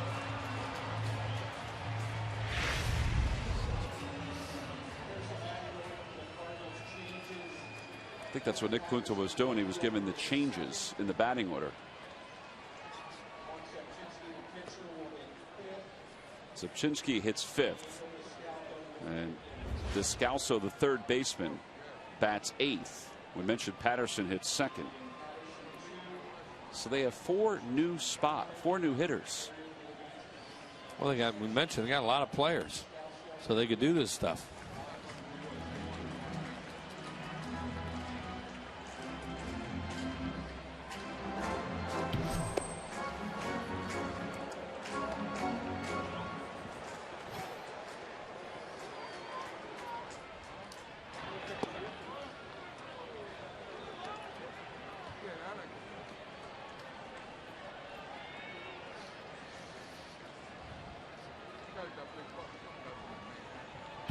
Red Sox lead the Rays 4-3 in the 6th. That's another battle for a wild card. If the Braves do lose down in Atlanta and the Cardinals win here, the race is going to tighten. Oh yeah. 3 balls, 1 strike to count to Victorino. And there's ball 4. Bruce Streckman says Vic held his swing. Second time he's walked tonight. And they had that right-hander up in the bullpen that we showed you, and he's up for Pence. It's Octavio Dotel. Phillies have Ryan Matson warming in the pen, and Brad Lidge. There's Matson trying to take the lead here in the bottom of the 8th, or at least tie it. Good shot, huh? That camera shot. It's different. Matt's been all over the ballpark the last couple of weeks, and all these different shots that he's been able to grab, and what the fans see out there in Ashburn Alley. There's Matt. Thinks he can hide, but we can find him.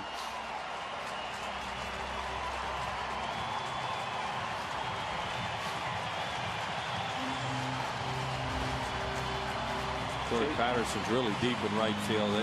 They can get a first and third if Chase Utley can pull the ball here. They just moved him in a step. In the dirt, gets away from Molina. The tying run is going to second.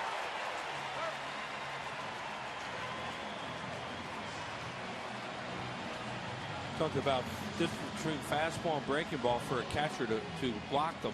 Fastballs can be a lot harder because you don't anticipate it down and wild like this. See, he got caught in between. With a breaking ball, a catcher's always going to anticipate the ball in the dirt. You have to. With a fastball, you don't anticipate it in the dirt. So it's much harder to block it and slide out. And you saw that one get away from a guy who has great hands. See the Cardinals bullpen this year, 3.62 earned run average, 4 games under 500. 1-0 the count to Utley.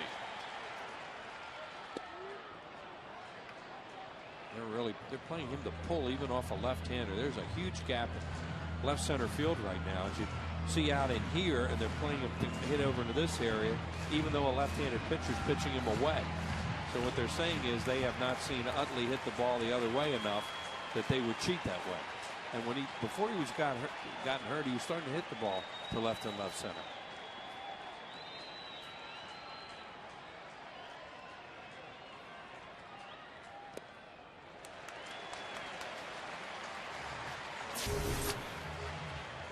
Guy's bouncing his fastball. That was a heck of a play there by Molina. There's the direction Chase hits, and obviously a pull hitter at this point in his career. Well, if he pulls it into the outfield for a hit, Victorino should be able to score easily with his speed.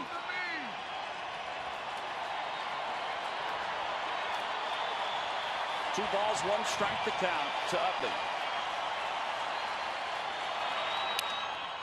Ground ball off the glove of Zipchinski, and he was able to recover to throw out Chase. I think he may have turned his ankle. Well, he may be out of the game anyway. The right-handed pitcher ready, Octavio Dotel. He's going to come in now and pitch to Pence.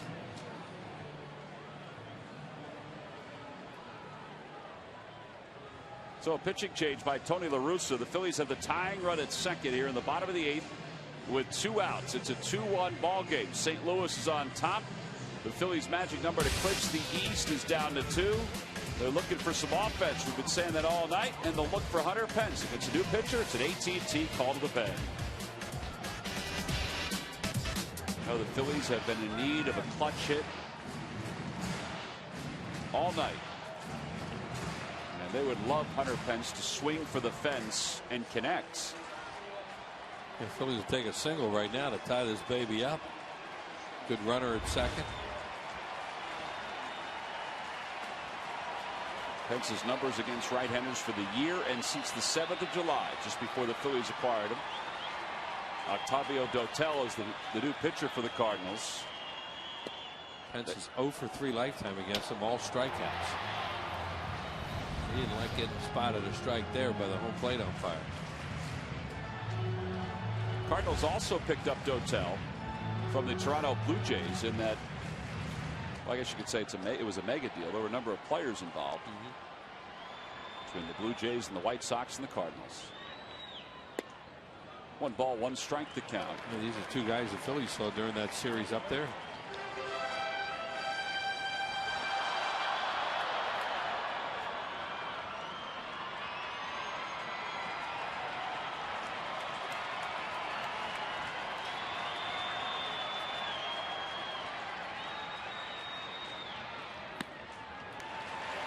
Everything away to this point. Now, Pence can hit the ball of the ballpark anywhere, but Dotel has decided to stay away from his pull power if possible.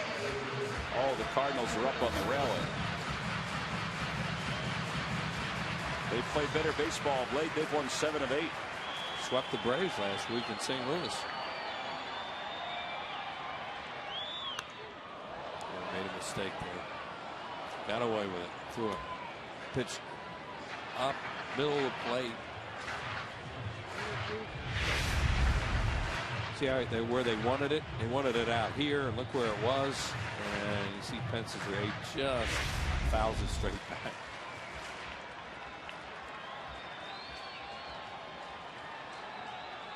There goes Victorino. The pitch is hit high in the air, deep down the left field line. Fair, foul. It is a foul ball. Baby. Wow, was that a long one? Yeah, he hits long ones. And he just couldn't keep it fair. Dotel came supposed to be away again. It wasn't. Man, that was a long one. Where's Carlton Fisk when you need him? Yeah. Needed the pole to get in the way of this one. See where it was? He loves those high pitches. You're just wishing it fair. Yeah, into the sweet level, and it's well foul.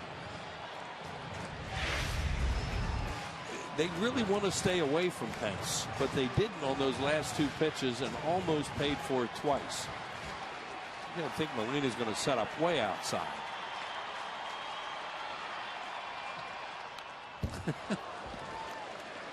Crazy how he could even foul those things off, let alone put them in play.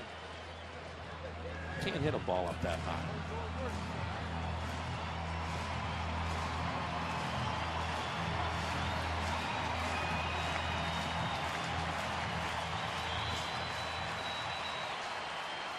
Key part in the game right here.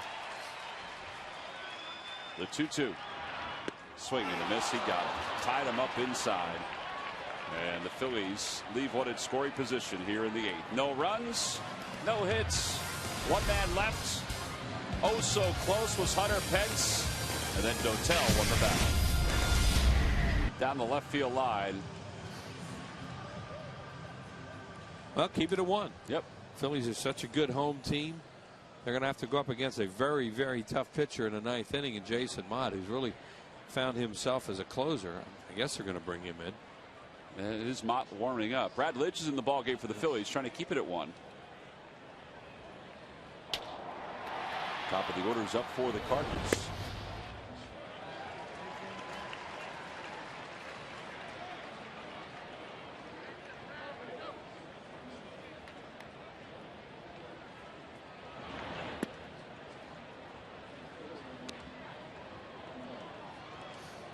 Call tonight is 1 for 3. Walked and drove in a run in the 2nd.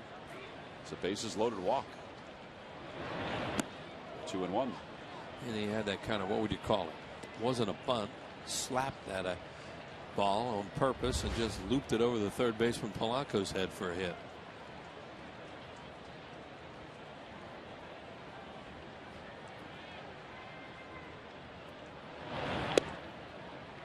Just couldn't get the outside corner with that slider. So now it's 3-1. Phillies have leaned on Brad Lidge lately here in the 8th inning. Or excuse me, in the 8th inning. He's here in the 9th inning, trying to keep this at a 2-1 ball game. Broken bat. Looper to right. 1 away. That's a difference when you play at home in a 1-run game as opposed to allowing more runs. Because you bunt for ties at home, take the game in extra innings, and get that last at bat.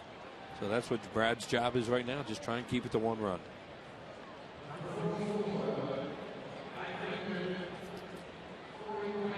So Corey Patterson will bat for the first time, hitting just 163 with the Cardinals. And Ryan Howard, of course, was available off the bench tonight for the Phillies in the 9th inning. And he's a good pinch hitter. Yeah, he is. Now, who would he hit for? Are you going to go Polanco? Well, he hit for Mayberry, maybe, or Francisco. Well, it just depends. But anyway, he'll hit in the 9th inning. He can hit for Mayberry and go into play first, or hit for Francisco, and they can move Mayberry to left. Yeah, they want to use him in a spot where they won't walk him. If he hitting it right out to there, that'd be a good sign. Fly ball, shallow center field. A couple of good pitches by Lidge to get the first 2 outs here in the 9th. Just a quick update on what's going on around baseball tonight. The Orioles are shutting out the Angels down in Baltimore 8-0 in the 9th. That's significant for the Texas Rangers and also for the Red Sox and the Rays, because the Angels are on the heels of some teams in the wild card and in the division. But that's a bad loss right there if they do indeed lose. Orioles have been a little bit of a spoiler lately. Red Sox lead the Rays 4-3. That game's in the top of the 7th.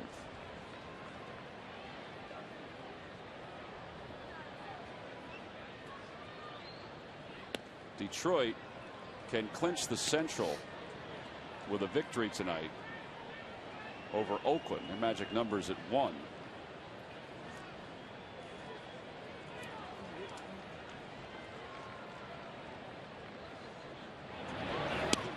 Or if Cleveland loses, but Cleveland's leading right now in the top of the 6th. Be careful now with Albert.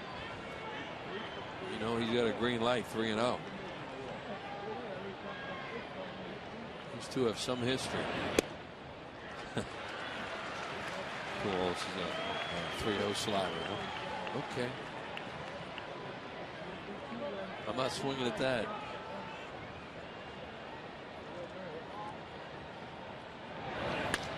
Off the end of the bat, diving stop Utley. It squirts right out of his glove. Boy, he got there. And if he had fielded that cleanly on the dive and got to his feet, I think he would have thrown him out. Yeah, he would have. 4 hits tonight for Albert Pujols and a walk. He hits another ball right on the nose. As Tom said, Chase makes a heck of a play. It was in his glove, and then it looked like the ground caused the fumble. Which you can do here. Look at the replay. Utley, his hand bent pretty good. Yeah. 0-1 the count. His 2 former teammates with the Astros. Nick Punto is in the on-deck circle.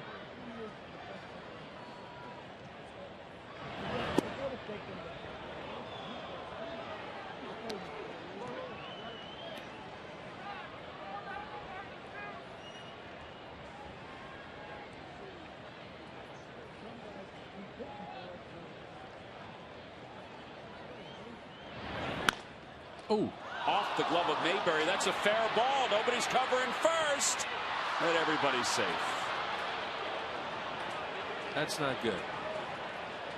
Obviously, the ball should have been caught. And then, you know, Lidge just froze. And you can understand how he froze. And now the inning's still alive. They're going to score that a base hit for Berkman.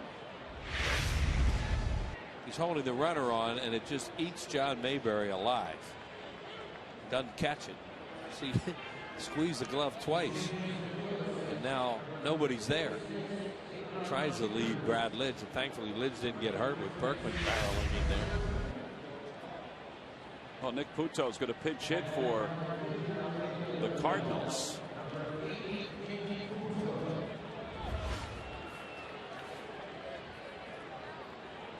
Adron Chambers will pinch run for Berkman over at first. Well, they're using up the roster.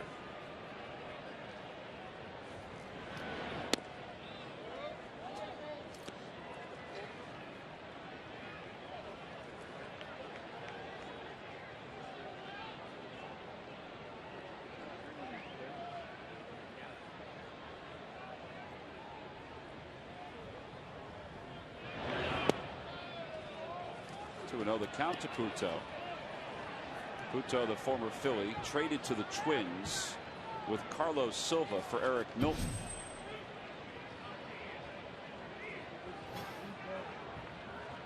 Wheels, by the way, I found the September call-ups in the notes. Yes. They're not on the front page where the other notes are. They are on the 5th page. A little treasure hunt there. We got it. That's a fair ball. Mayberry will take it to the bag.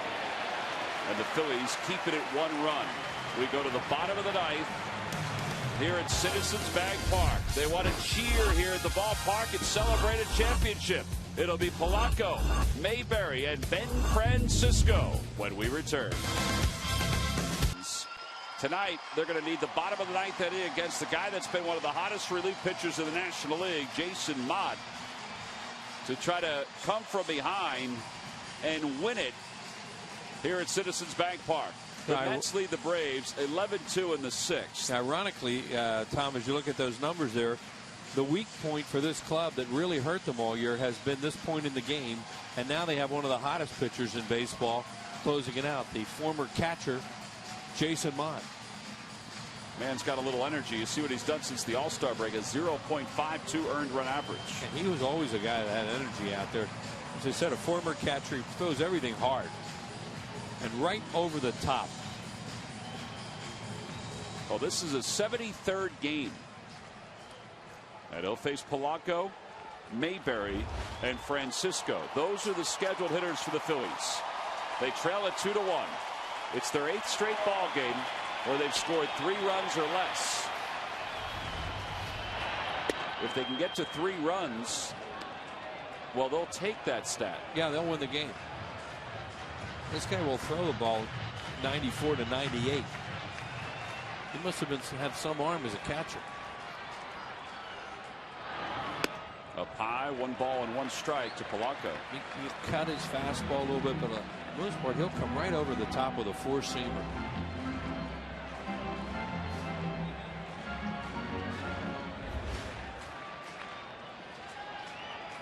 Cardinals 69-6 when leading after 8.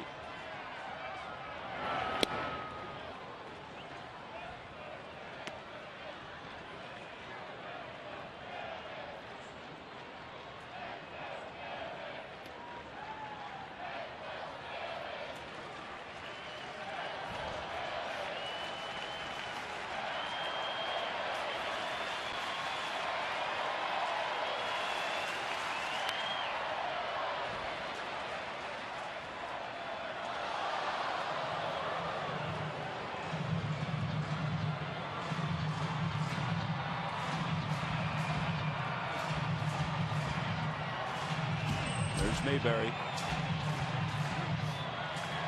The Cardinals with 43 saves this year in 67 attempts. That's really bad. You want to know why they're where they are? And they're so close anyway. But all those blown saves. Started with Ryan Franklin early in the year. Milwaukee won again tonight.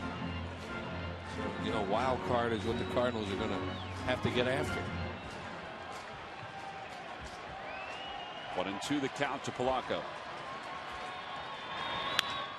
To right field, Patterson comes on and makes the catch. One away. He really had him played well. He was playing very shallow. They weren't going to a no doubles, don't hit it over my head defense in right field, because you figured Polanco wasn't going to do it. At least that was their philosophy. A lot of teams would have been deeper. That ball drops for a leadoff hit.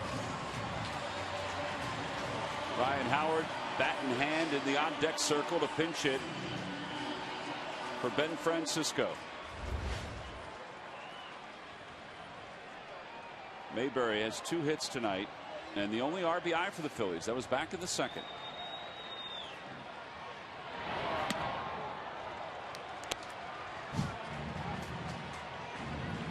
Threw it back to him almost as hard as he threw it to him.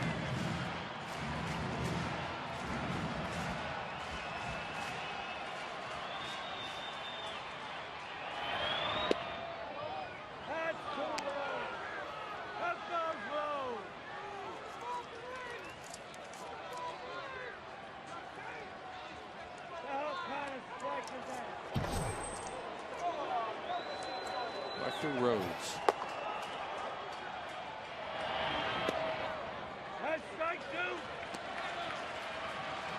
When Arthur Rhodes was let go by the Texas Rangers, a lot of folks wonder, well, where would he wind up? Turned out that he decided to sign with the Cardinals. 2-1 the count to Mayberry. Now, if Mayberry gets on, do you think he brings Rhodes in to face Howard? Good question. I don't think he's up for a deke because Howard's going to hit. This is where John Mayberry has to just be patient if he can and look in his zone because he has 2 pitches to hit here.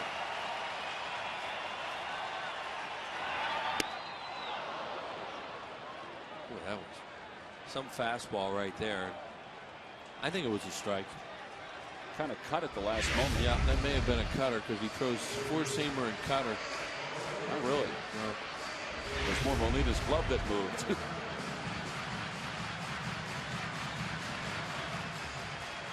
No, he's not going back off a whole lot as this Jason Mott. He never did. 2 outs.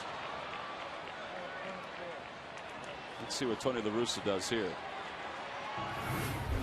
Howard certainly had an air for the dramatic last night. Yeah, and that was his first walk-off hit since he beat Arthur Rhodes when Arthur was with Cincinnati. Big hit for Ryan to double left center field.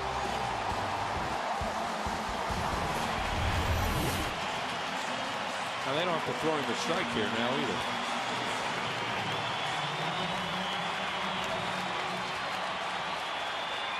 See if they challenge him or just see if he'll go fishing.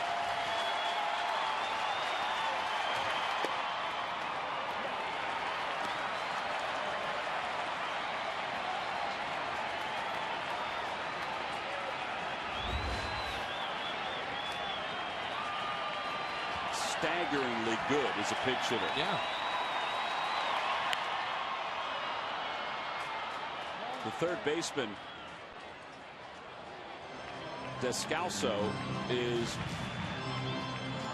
not too far away from where he would normally play against a right-hander.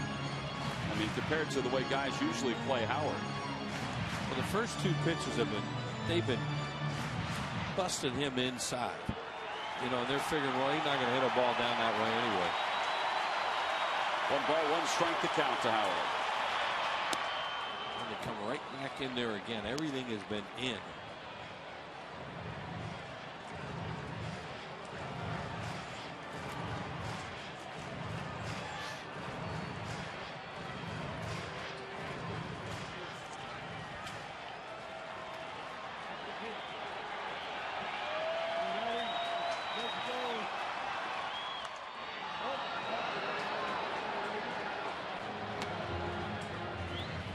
Power on power. That one was 98. He's been going 96, 97. Well, what's different about Jason Mott than he was before? He looks like the same guy who rears back and just fires. Maybe his accuracy is even that much better. I don't know. But something's gotten, you know, it's turned him into a pretty good close. Now they're going to go away. 2-2 the count. First time. I don't think he's thrown anything but fastballs. That's all he's thrown. You know, the lowest has been 94. The top one has been 98.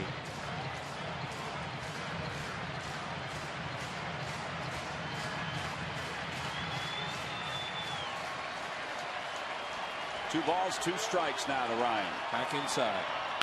And a line drive to right field. That's going to drop for a hit. Patterson knocks it down. Howard's trying for 2. The throw to second is safe. Wow. How about that?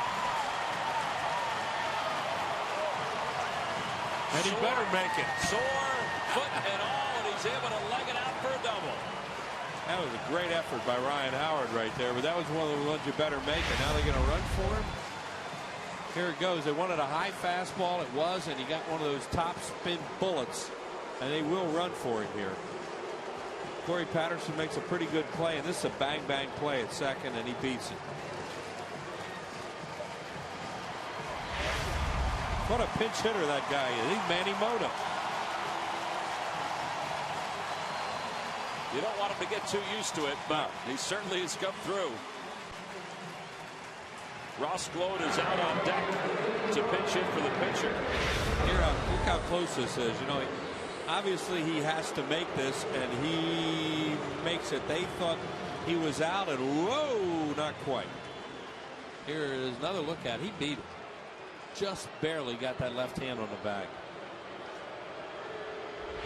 They have to run for him here, you know, because it's going to take 2 hits of scoring for the most part, you would think. You know, unless when you say that, you know, an extra base hit would score him, but 2 singles.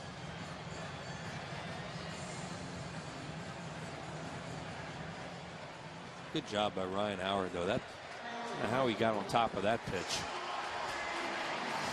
That's just brute strength. It's a few inches from going out of the ballpark, too. Well, the difference is top spin or back spin, and he threw top spin on it.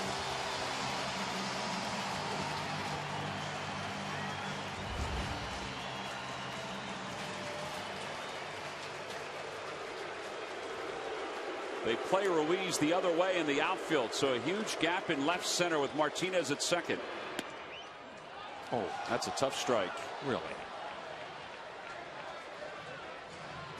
Yeah, they don't think he's going to pull Mott, and they're going to pitch him away. So you see the defense set up, so they're trying to take the alleyway in right center. 0-1 the count to Carlos. 0-2.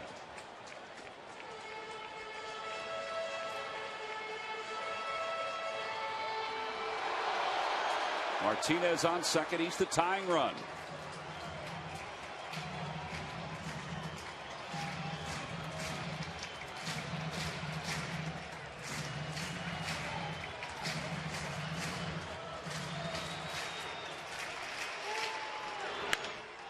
To right field. Patterson on the run, and he dropped the ball.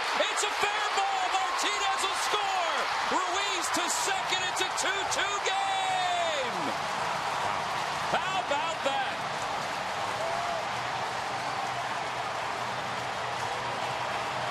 Boy, it looked like Corey Patterson was going to make a great play, and he doesn't make it. Talked about how they had him played that way. They were cheating towards the line a little bit, figuring he's not going to pull. Carlos hit it hard.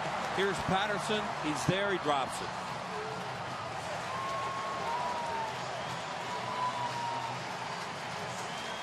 He dropped it. He dropped it. He dropped it.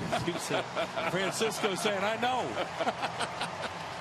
That's 2 different personalities. Yeah. That was a great shot of 2 guys when you know that one is real hyper and one is real calm.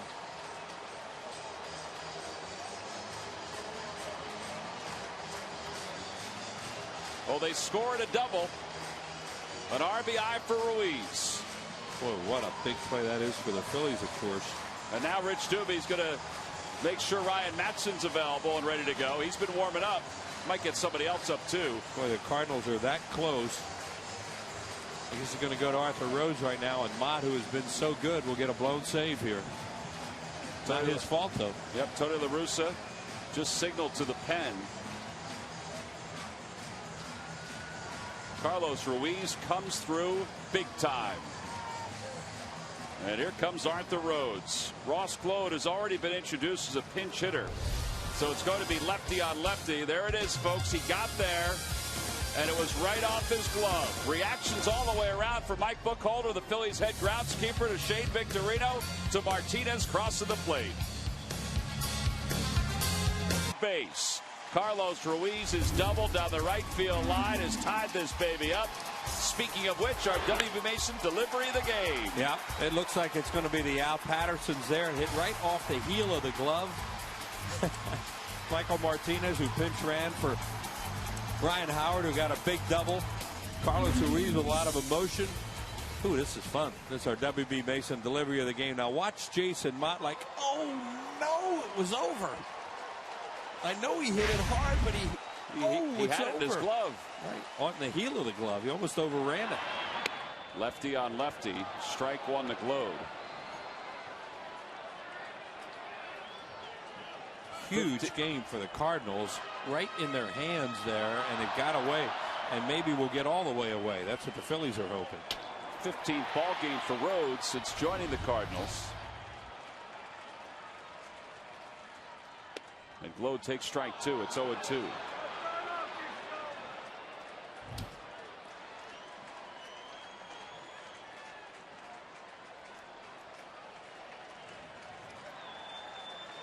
Phillies won last night in the 10th inning. They've tied it here tonight in the 9th inning. Looking to win it here in the 9th. 0-2 the count to Glow. And the pitch from Rhodes. Swing and a miss. We're going to extra innings for a second consecutive ball game. The Phillies tie it up here at the bottom of the 9th on a double by Carlos Ruiz. Maybe they will celebrate a division championship. We'll find out when we come back for the 10th.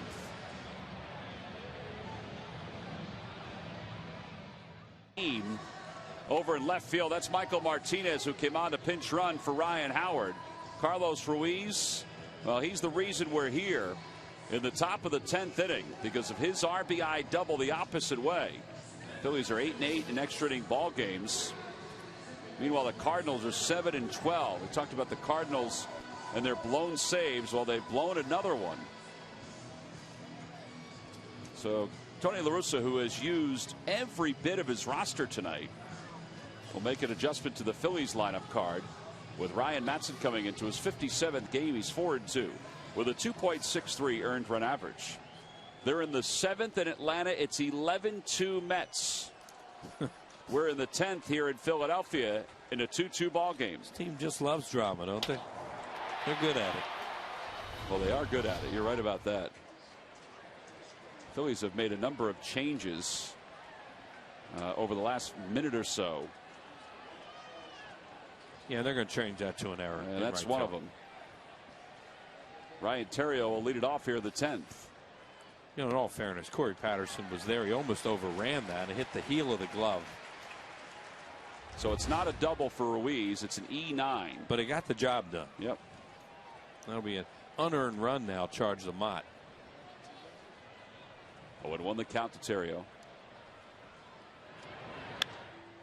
A looper. Utley over his head. And it's a base hit. An excuse me hit for Ryan Theriot. And the lead up batters board here in the 10th. Other changes for the Phillies that they've made. The Lehigh Valley Iron Pigs have lost game 4 of the Governor's Cup finals to the Columbus Clippers. So Columbus will advance, and they have won the Governor's Cup championship. They'll advance to play the PCL champion.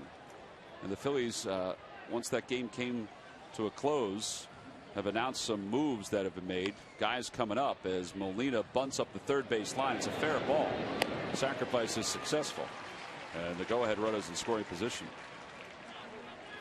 So tomorrow, when the Phillies come to the ballpark, Dominic Brown will return. Justin DeFreitas will come up. And they've also selected the contracts of Eric Kratz, Joe Savory, and Brandon Moss.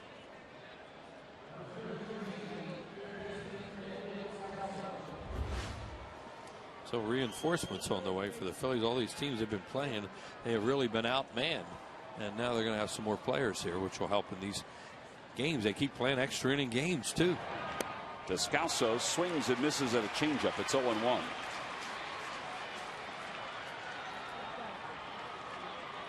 Theriot's on second.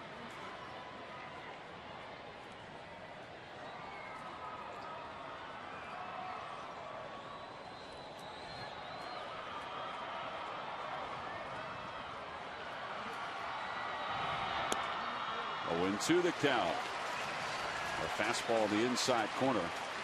Salas is the right-hander wearing number 58. McClellan wears number 46. Kyle McClellan's the guy who started a game against the Phillies out in St. Louis this year. The 0-2 to Descalso. Change up. 1-2.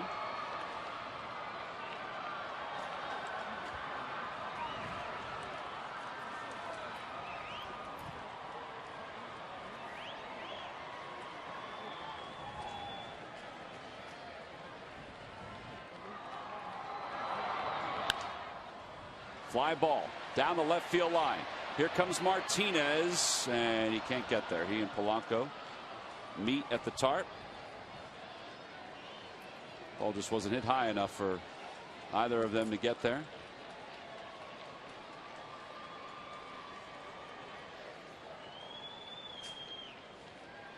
Tomorrow is game 2 of this 4-game series tomorrow night.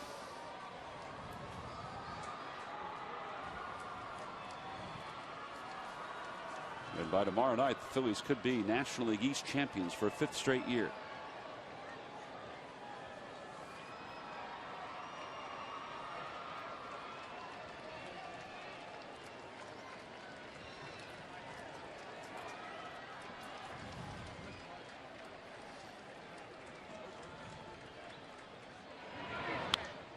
Fouls it off again. It remains 1-2.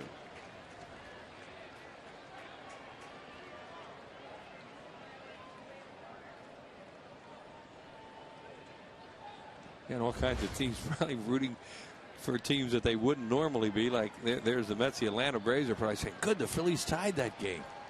Yeah, they're in the top of the 7th. The Mets are threatening again with 2 outs.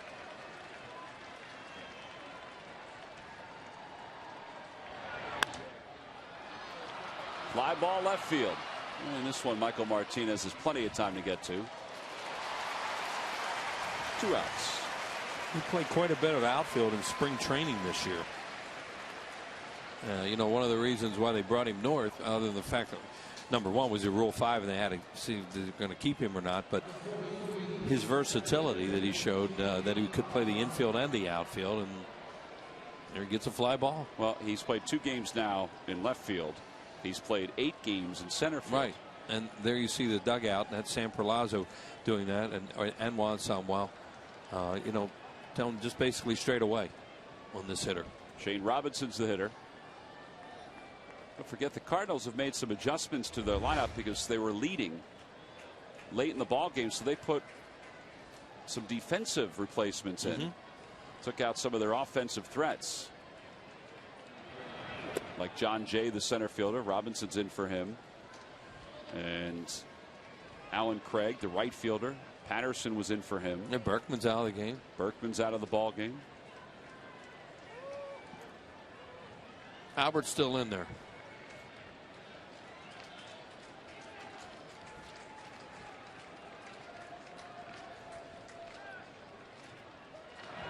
Swing and a miss, 1-1. And you got Madsen right now, a chance to face some guys who haven't seen him. And, you know, a lot of times that can work for Ryan Madsen.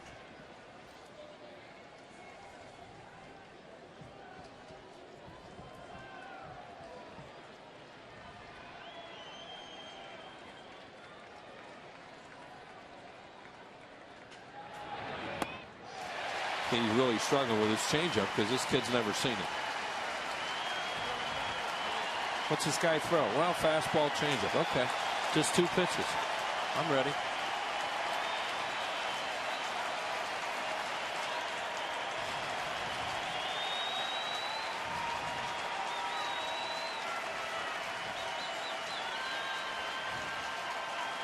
The 1-2.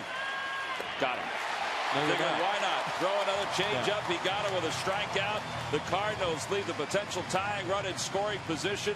We go to the bottom of the 10th here at Citizens Bank Park. That guy is going to lead things off with the Phillies and the Cardinals tied at 1. Ryan Madsen does his job in a big way by keeping this in a 2-2 game.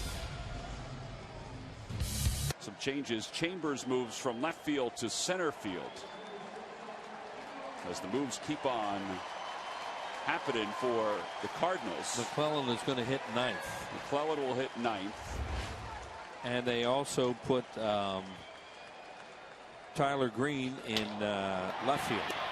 First pitch from McClellan to Rollins taken down low. They moved Chambers to center field.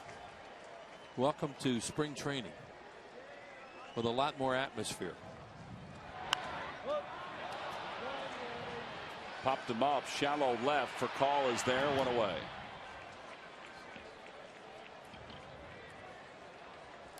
So Rollins 0 for 5 tonight, and here comes Victorino.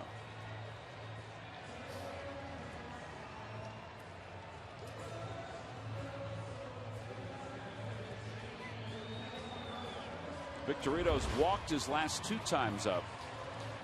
0 for 8 against McClellan.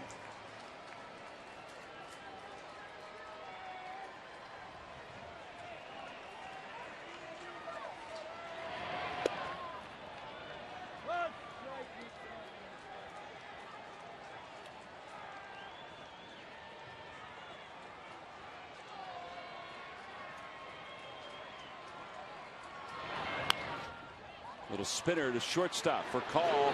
Has to hurry and just gets it over in time. So 2 quick outs here in the bottom of the 10th. And that'll bring Chase Utley to the plate.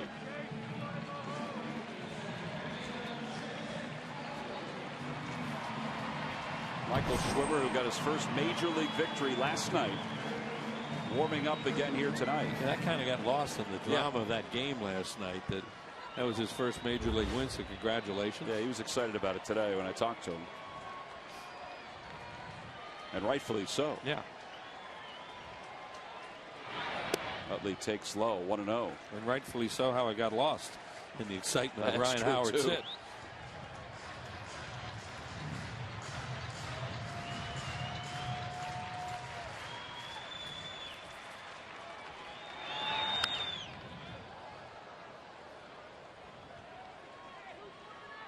There's Ryan.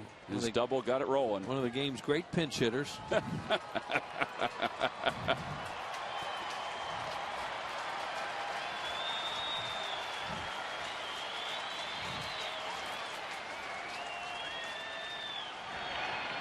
Outside and low, 2-1. Think how close he was at being out at second. How close this game was to being over a couple times. And the ball to right goes off Patterson's glove with a runner at second. Martinez, he scores easily. 3-1 now to Chase with Hunter Pence on deck. Talk about coming close to giving the Phillies the lead his last time up.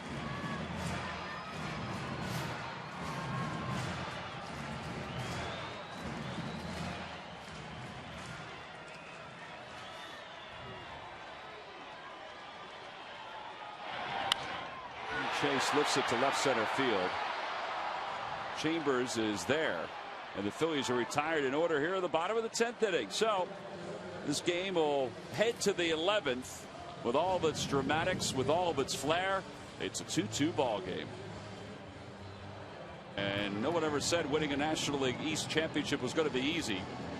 At least getting to the last edge of the finish line. Michael Schwimmer, who won last night for the Phillies, is on here in the top of the 11th. Well, they're playing a team right now too that's fighting you tooth and nail because they have a lot to gain by winning this ball game when they look up and see the Braves losing. So the Cardinals are, they're a team that are really after you right now, and the Phillies, they just compete. Rafael Furcal has been on base twice tonight. A walk in the second. That was a bases loaded walk against Vance Worley, who started the game with the first 6. He allowed a run. They had 3 walks on 6 hits. Inside, 2-0. Phillies options in the bullpen are dwindling. Michael Stutz and Joe Blanton are what's left for the Phils right now. That's why they're going to get some reinforcements from AAA tomorrow. 2-1.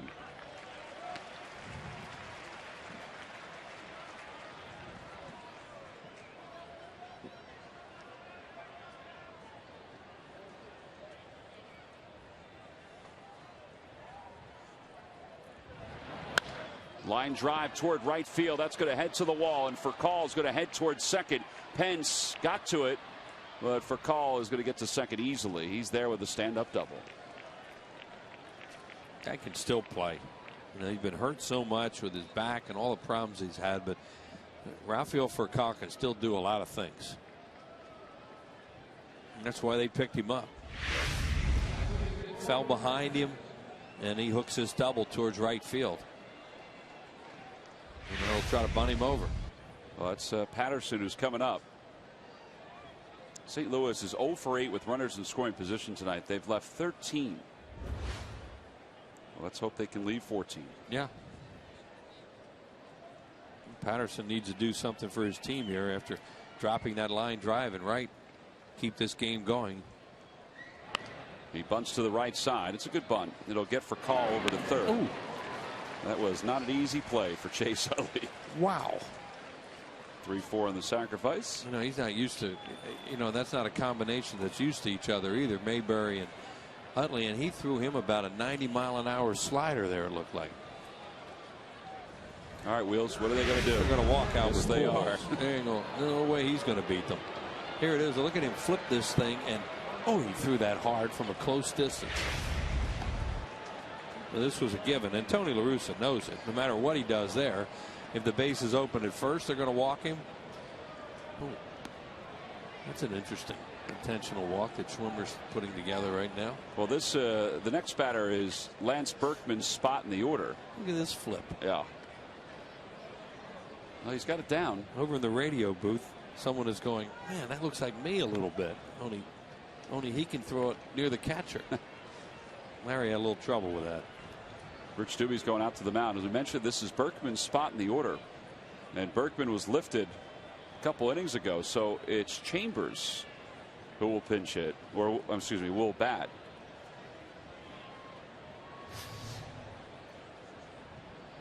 Phillies have thrown 181 pitches tonight. The Cardinals 158.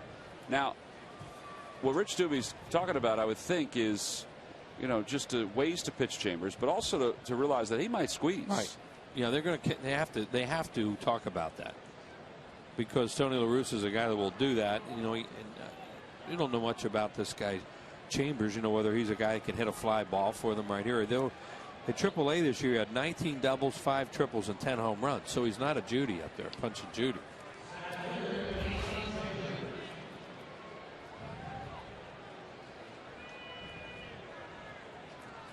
He just took a peek down to Jose Oquendo in the third base coach's box for call. Leads off third. The Phillies play the infield in. And you have to deal with giving signs about if the runner goes from first, but that's unlikely with Pujols. Not the way he's running tonight. Yeah.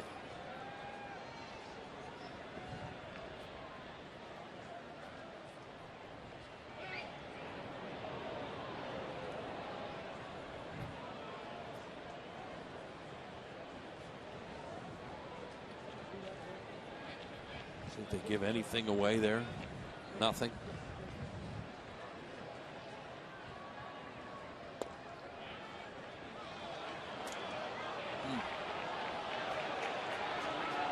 Got that backdoor to the corner, but didn't get it.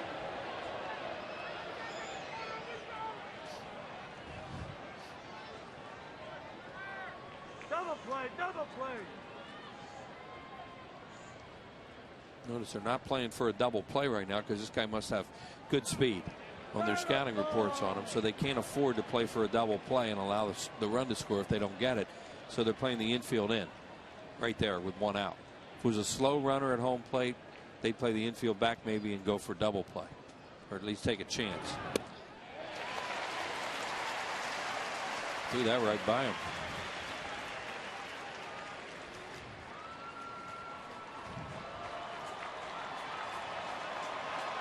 He had 22 stolen bases to lead their club, so there's another reason why they're doing it.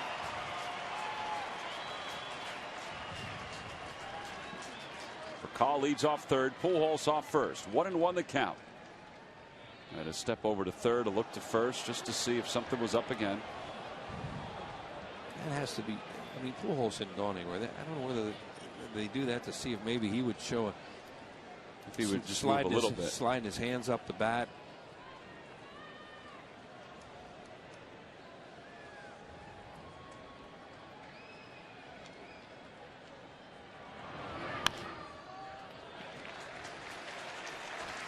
What do you think? He threw a fastball by him. Up.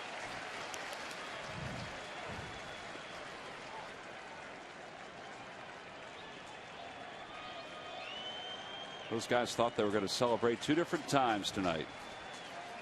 Ryan Howard was able to leg out a double. The team that plays in this park doesn't usually make it easy for anybody to come in and do that. Here's the 1-2 pitch in the dirt. What a play by Ruiz. Great play. He went for the strikeout with a breaking ball there, and he had to block it.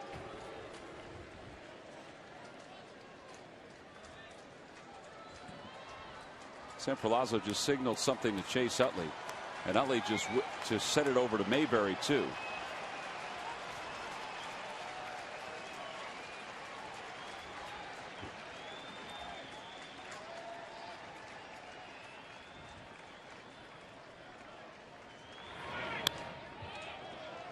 Trying to get a fastball by him. He fouled it away. Been late on it. You know, He went for the strikeout with a breaking ball, but he's late on fastballs.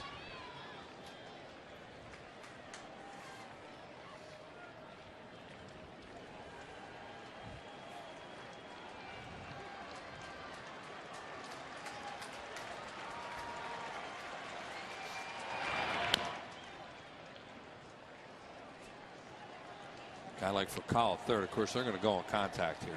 As you could see him coming down the line immediately when that ground ball was hit. And that's another reason why they have that infield in.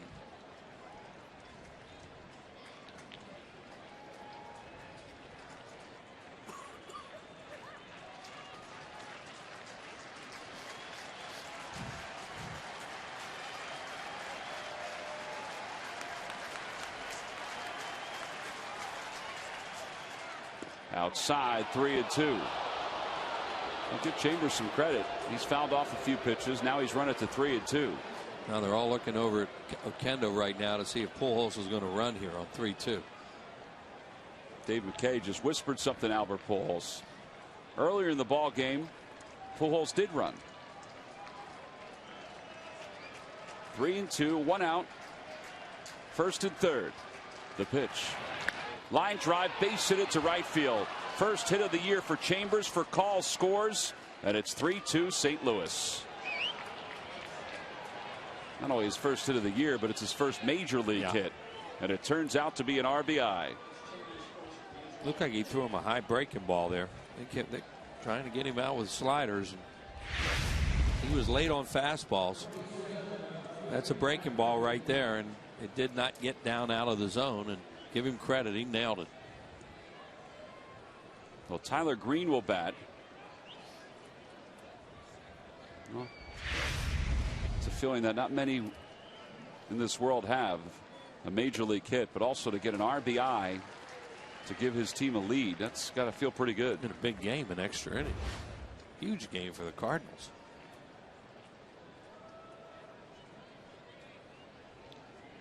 Keep it at 1 again.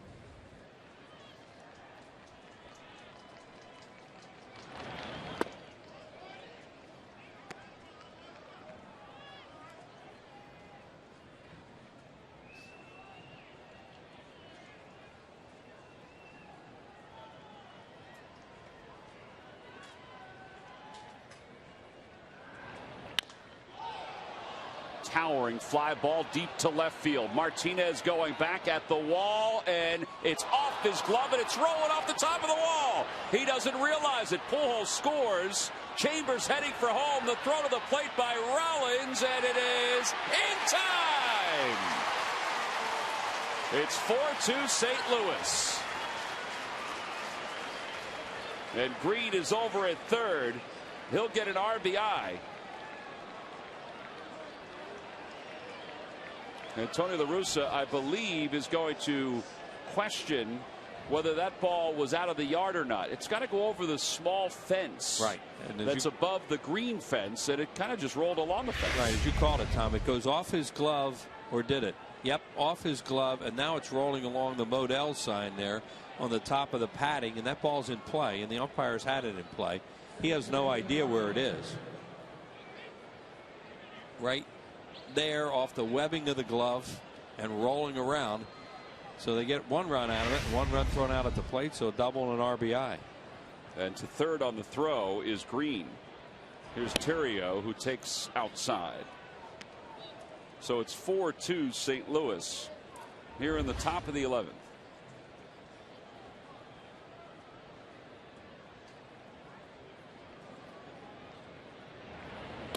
This is a really good throw by Jimmy Rollins and a nice play by Carlos Ruiz on the other end.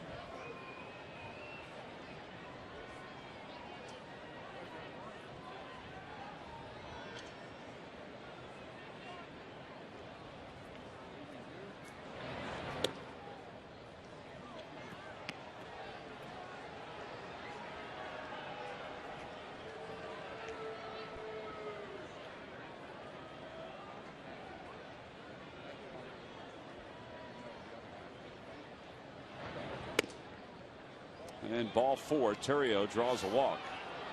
So first and third. And Yadier Molina.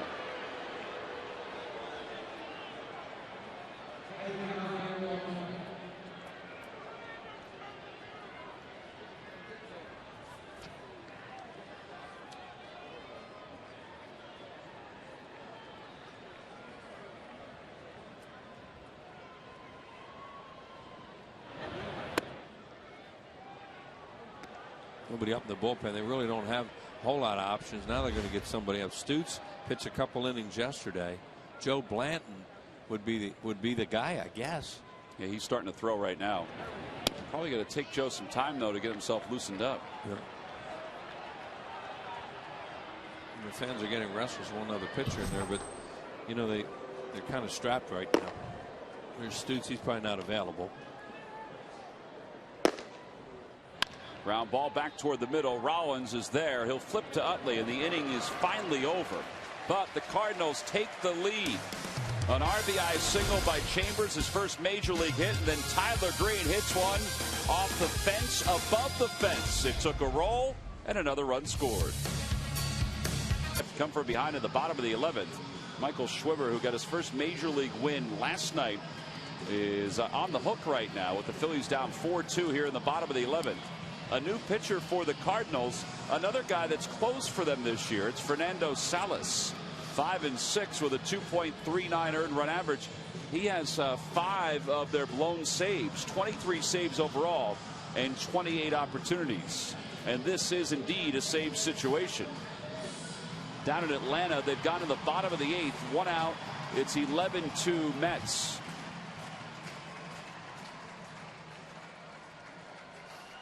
So a win by the Mets means the magic number is at 1. And if the Phillies win here tonight, coupled with that victory by New York, they'd be the National League East champs. And tomorrow the Braves play early, right? Right. At a strike to Pence. Well, they're going to have to come back with at least 2 to tie. Pence tonight's 0 for 4. 1 ball, 1 strike to count.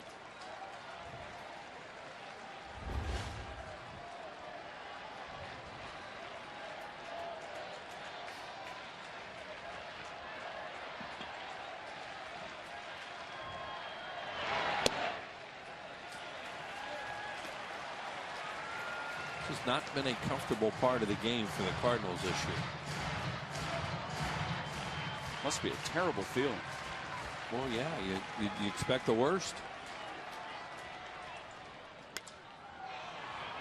Fly ball, shallow right. Patterson comes in. 1 away. Phillies had 2 outs in the 9th when they put the rally together to tie it.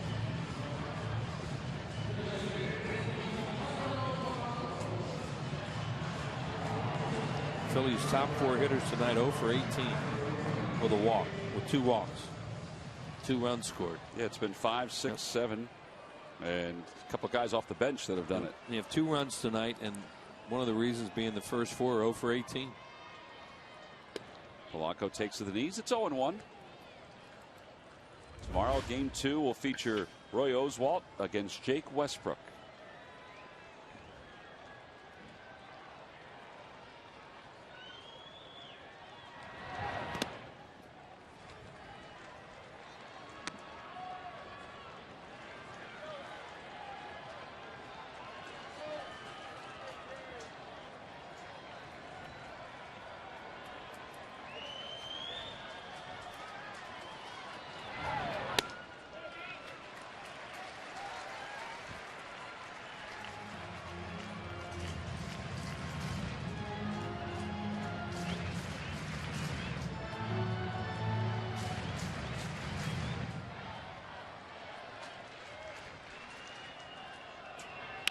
Ground ball through the hole on the left side. So that means the tying run is coming to the plate.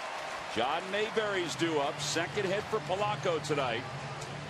Well, as Wheels said, this team does not go down quietly. No, the Phillies always seem to kick up a fuss. And here they come again, as you said, getting the tying run up there. Tom, they do have on the bench Bowker or from the left side, and Valdez, who we believe is available tonight from the right side. Yeah, Wilson told me today that he felt great and he was going to run, and that was going to be that would dictate whether he could play or not. Bowker is in the on-deck circle.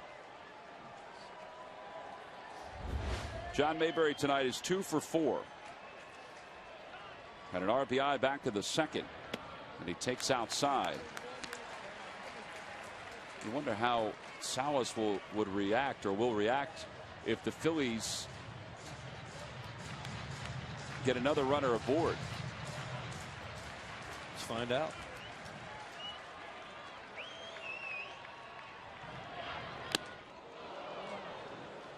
Well, Big John was taking a swing to try to tie this baby up.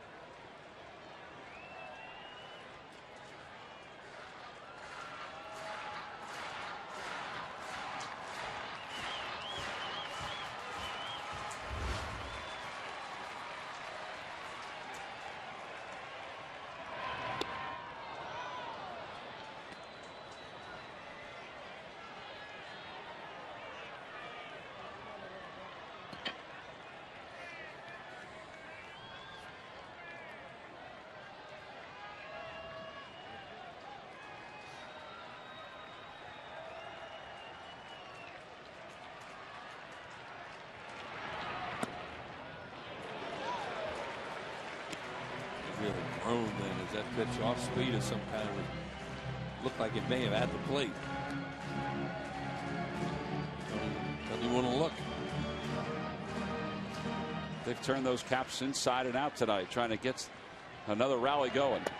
Checked his swing. They'll appeal. No swing. It's 3-2. Keeps throwing him changeups. Those last two pitches were really tough to stay off, I would think. Here comes another changeup. It's down, and he doesn't swing. Bruce Streckman.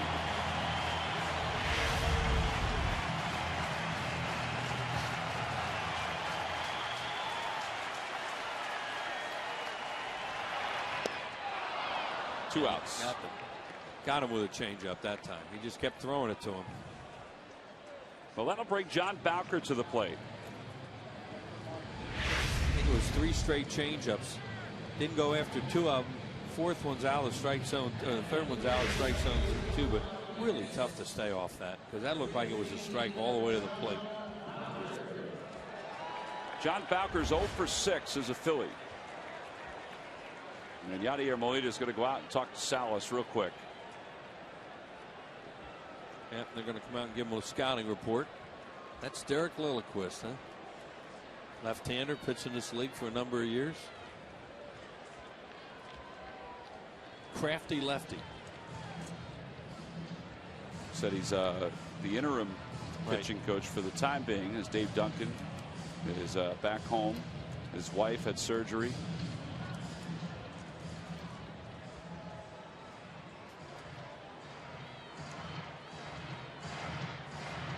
Well, John Bowker is due. Trying to make a lasting impact. He's 0 for 6, as we said, as a Philly.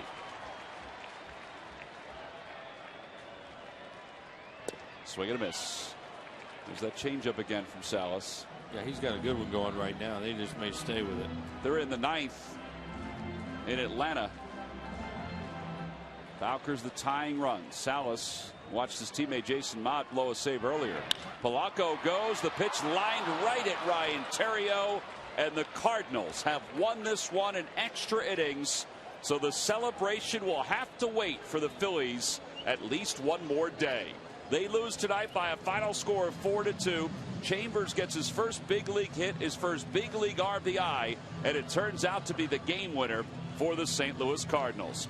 Albert Pujols, for the second time in his career, he reached base 6 times in a ball game, and he is our Chevrolet player of the game. Well, the Cardinals, they're hot, and they're driving toward a spot in the postseason. They win it tonight by a final score of 4-2. We'll be back to talk a little bit more about it right after this.